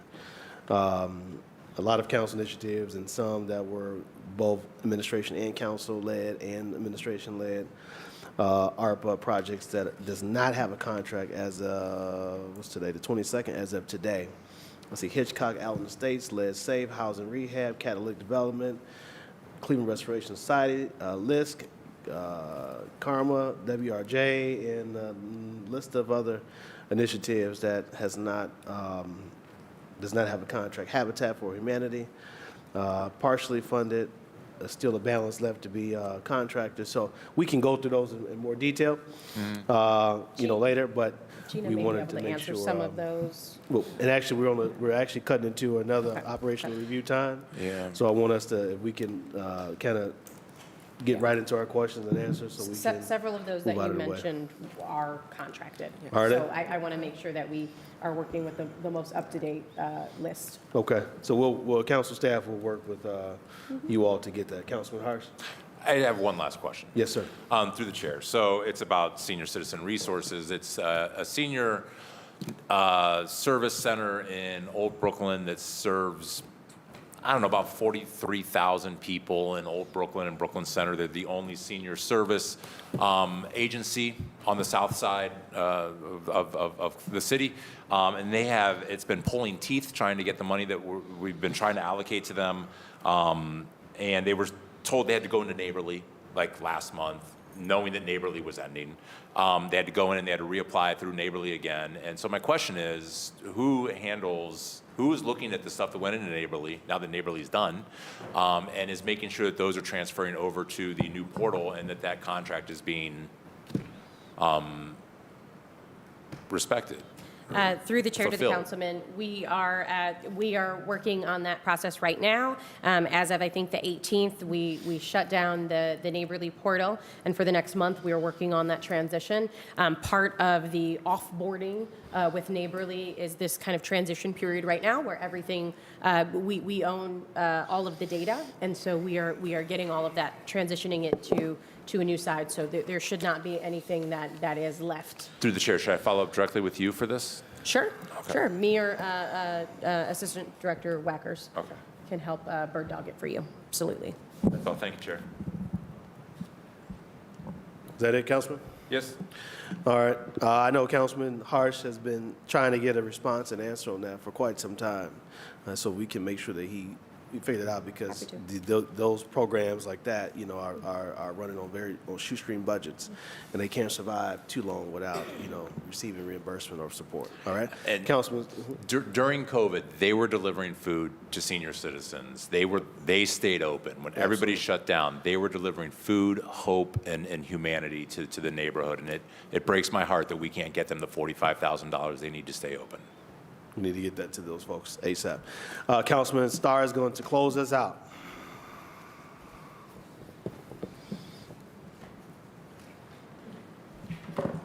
You will have me close out when we're about to go to lunch, man. No, I'll try to be real brief. Similar to some of the things that Councilman Harsh has mentioned, definitely with that compliance work, code enforcement, through the chair to the table, do we have anything as far as some of the changes from HUD that allow us to have those type of code or compliance work or code enforcement to be able to use CDBG funding to do anything like that type of work? Is that outlawed or is not something that we could do anymore? The reason why I asked that for context and clarification is I do a lot of ride-alongs, and those ride-alongs become a long day of just extra stuff that I have to do just to do in the neighborhood, rather it's looking at different tree branches, home repairs, all those different things that residents are reaching out for. So I wanted to know, are we able to have code enforcement, compliance work, or anything allowed to be able to use through CDBG funding, possibly through the chair? Through the chair to Councilman. So code enforcement, as HUD sees it, is, it's an eligible expense if we pay for the people who are certified to do it. So most organizations do it sort of, I guess, informally in their eye. It's not that it's not without value, but it's not, it doesn't meet the letter of the law what HUD allows us to reimburse. So I think that's now we do fund with your casino money.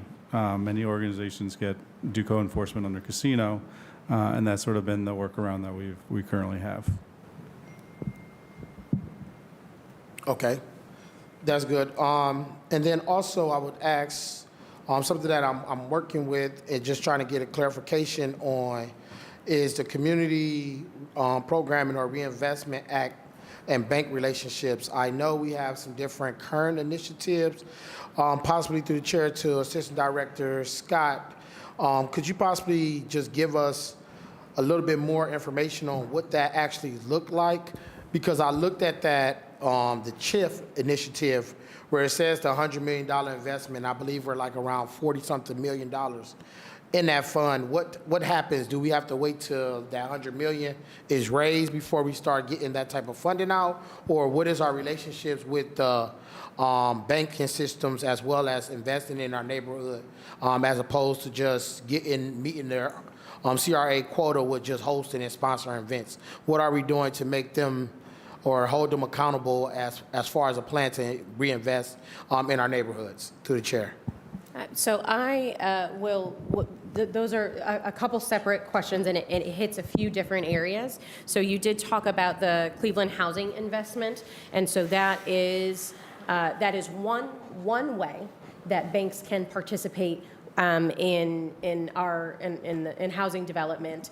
And then on the other side of the house, with some of our bank relations, we have been having sit-down meetings with the banks, as Aaron mentioned, through Aaron Kinney, who is our bank relations manager. And the conversations that we have had with those folks is that, look, it's great that you are, bank institution, financial institution, that you're hosting a 5K, and that may check the box for some CRA. But what we really need is for you to invest directly into our communities, into our residents. And so we are, some of the things that Aaron was talking about earlier was we have really spelled out for them how much more we need them to do. And so one of the calculations, without going too far into it, basically says this is what your lending portfolio looks like across the entire CRA, which is not just the city of Cleveland. And so this is how it looks for Cuyahoga County. If you did what you do in Cuyahoga County within the city of Cleveland, this is how much more you would be investing into our neighborhoods. So those are the types of conversations that we are having. We are not having them at the lower levels of the bank. We're having them at the highest levels of the bank. We've got VPs coming in, meeting with the mayor, where we're having these conversations. So CHIF is one of many tools, but another tool are these conversations that we are having with the banks, where we will be having some follow-up. And really, this is initially so that we can get on the same page, understand the problem the same, and get some commitment and some goals together. And so that's what we're working towards with our financial institutions. That work is well underway. We also have CRA agreements, which is another very specific thing with being depositories, and we are all working through that. So there are many ways that banks can participate. We welcome that participation in those many ways. But at the end of the day, we need financial institutions that call this community home. We need them to participate in a much larger way by lending directly to our residents and in our neighborhoods at a much higher rate than they currently are. Thanks, Director. And to answer your question, also, Councilman Councilman Starr. Yeah, we do look alike. A little bit.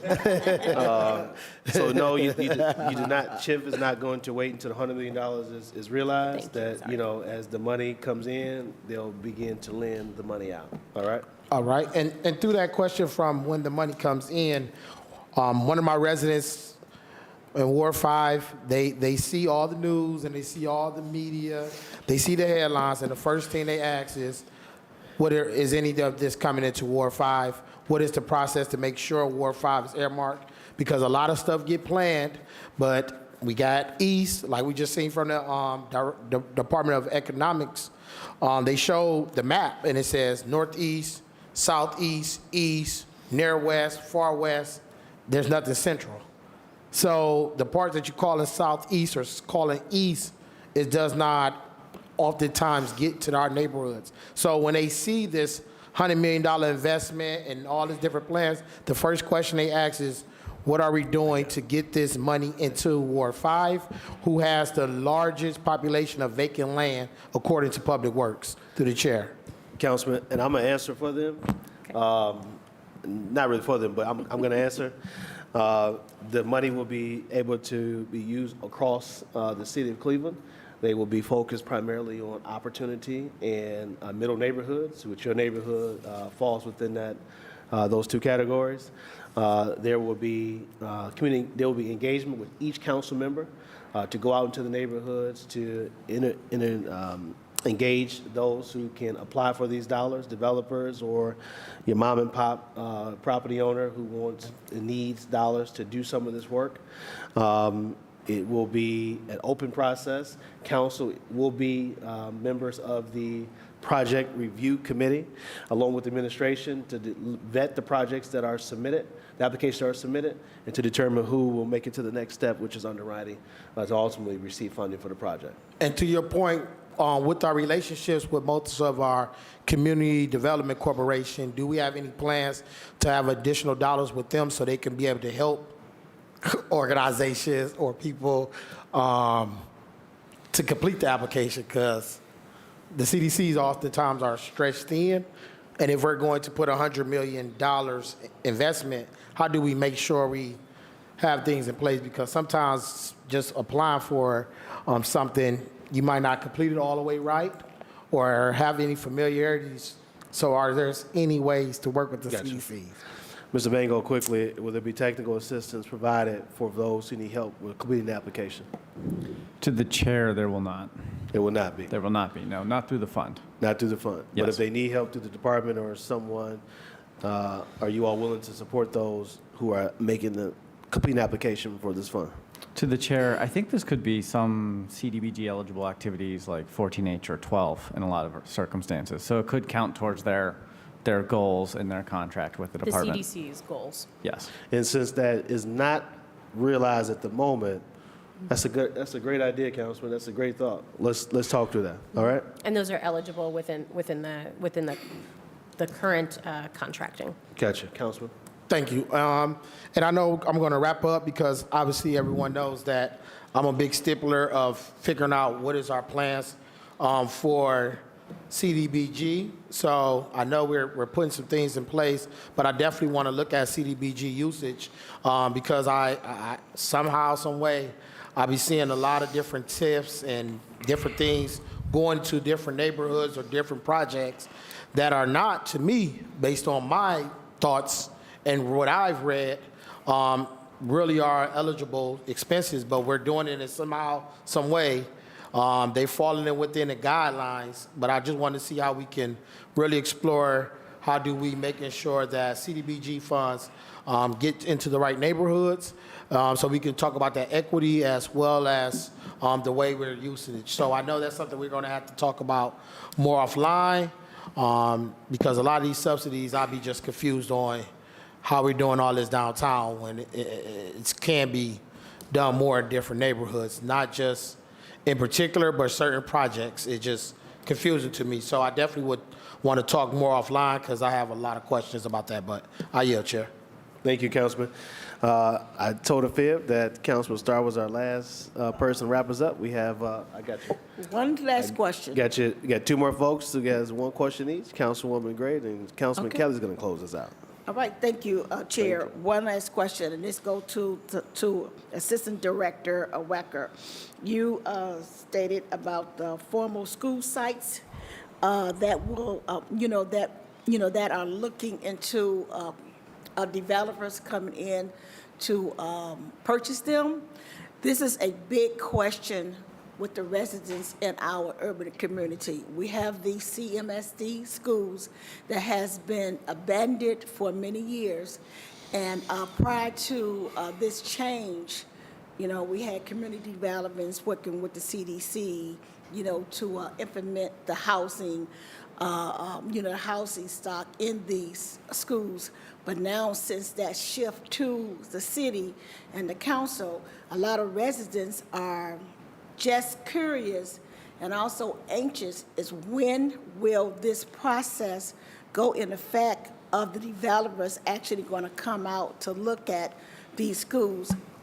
So could you walk the audience through the process of how this will take place, because they do not understand CMSD, developers, city? How did we all get involved versus the first plan a few years ago? Assistant Director. Thank you. So through the chair to the councilwoman, so yes, so we are still working with that first cohort of 19 school sites that were done, including I think 2 in your ward. All of those sites received at least one or more developers who are interested in the sites. They're all very attractive, and they're for the most part, while the buildings need some attention, they're well located, especially near transportation. They're significant size, acreage. They'll let you not just use the property, but also the vacant property around it. There was play space and such that could either be developed or turned into amenities. But again, this is like, the CMSD understands that they don't have the expertise to really pre-purpose the sites or run a process to do so, so they really lean on the city. We're a partner with them in this process. We developed RFPs. We, they bless them. We go through the process. They are integral in scoring them and then coming up with what is, the lead developer, who is then given a due diligence period with which to really refine what they want to do with the property and then convince us they can pull it off. That due diligence period typically lasts about a year, at which point, at the end of the year, if all parties are want to go forward, then we're going to transfer the property to the developer. The city really only plays a facilitatory role in this process. It's really a deal between the school district and the developer at the end of the day. But we do a lot to really lay the groundwork. There's a lot in development that developers need in terms of understanding of the property, giving them access to the information they need, having a partner who can understand will their deal actually work. The CMSD is not in the business of evaluating residential or redevelopment proposals. So at the end of the day, these are typically a year plus type of project just to get to the point where we could transfer a property. At that point, there's still probably another year or 2 before you see shovels in the ground. Gotcha. Thank you for that response, Director. And I'm glad you asked that question, Councilwoman, because you got several sites that are around the city, and folks are like, well, wait a minute, I thought something was going to happen here. But they know there's a real process that has to go into these. You don't just, application, someone is out there, they're building it. I mean, it's a lot of work that has to go into it. So, thank you for that. Councilman Danny Kelly. Thank you, to the chair, to the director. Thank you all for being here. It's very informative. Director, I don't have a healthy home solution person. I haven't had one. I've been saying we're going to get one. I've been paying somebody through my discretionary casino money, which is fine. I need the work done, but I'm the only one that doesn't have one. So maybe I can tip up to your office and figure out what we can do about that. Absolutely, we can work together through the chair to make sure that your area is covered. That is part of the reason we have these additional community engagement folks, so that they can address areas where there may not be a CDC that has one. All right, thank you, one and all. Appreciate you. Thank you, Councilman. Listen, thank you all. Before we go, do you have any positions funded by ARPA? Any ARPA-funded positions? Yes-ish, and so, yes, we built out an office that is helping us get through a whole host of ARPA, and that is being funded through taking some admin from those ARPA grants to be able to do that. So Gina's office that is strictly dealing with ARPA funds at this point is primarily funded through those dollars. How many folks, Gina plus? There are 5. It's a team of 6. Yeah, team of 6 total. Okay. Team of 6, 1 manager and 5 folks that are brand new to the department that are focused on getting ARPA projects through. And can you submit that to Joe Titron for us, please? Absolutely. Okay. Listen, thank you all for your time this morning. Thank you for the presentation. If there's any follow-up questions or additional questions or need for clarification, we'll have those sent over by Mr. Titron, all right? Awesome. Thank you all. Meeting adjourned.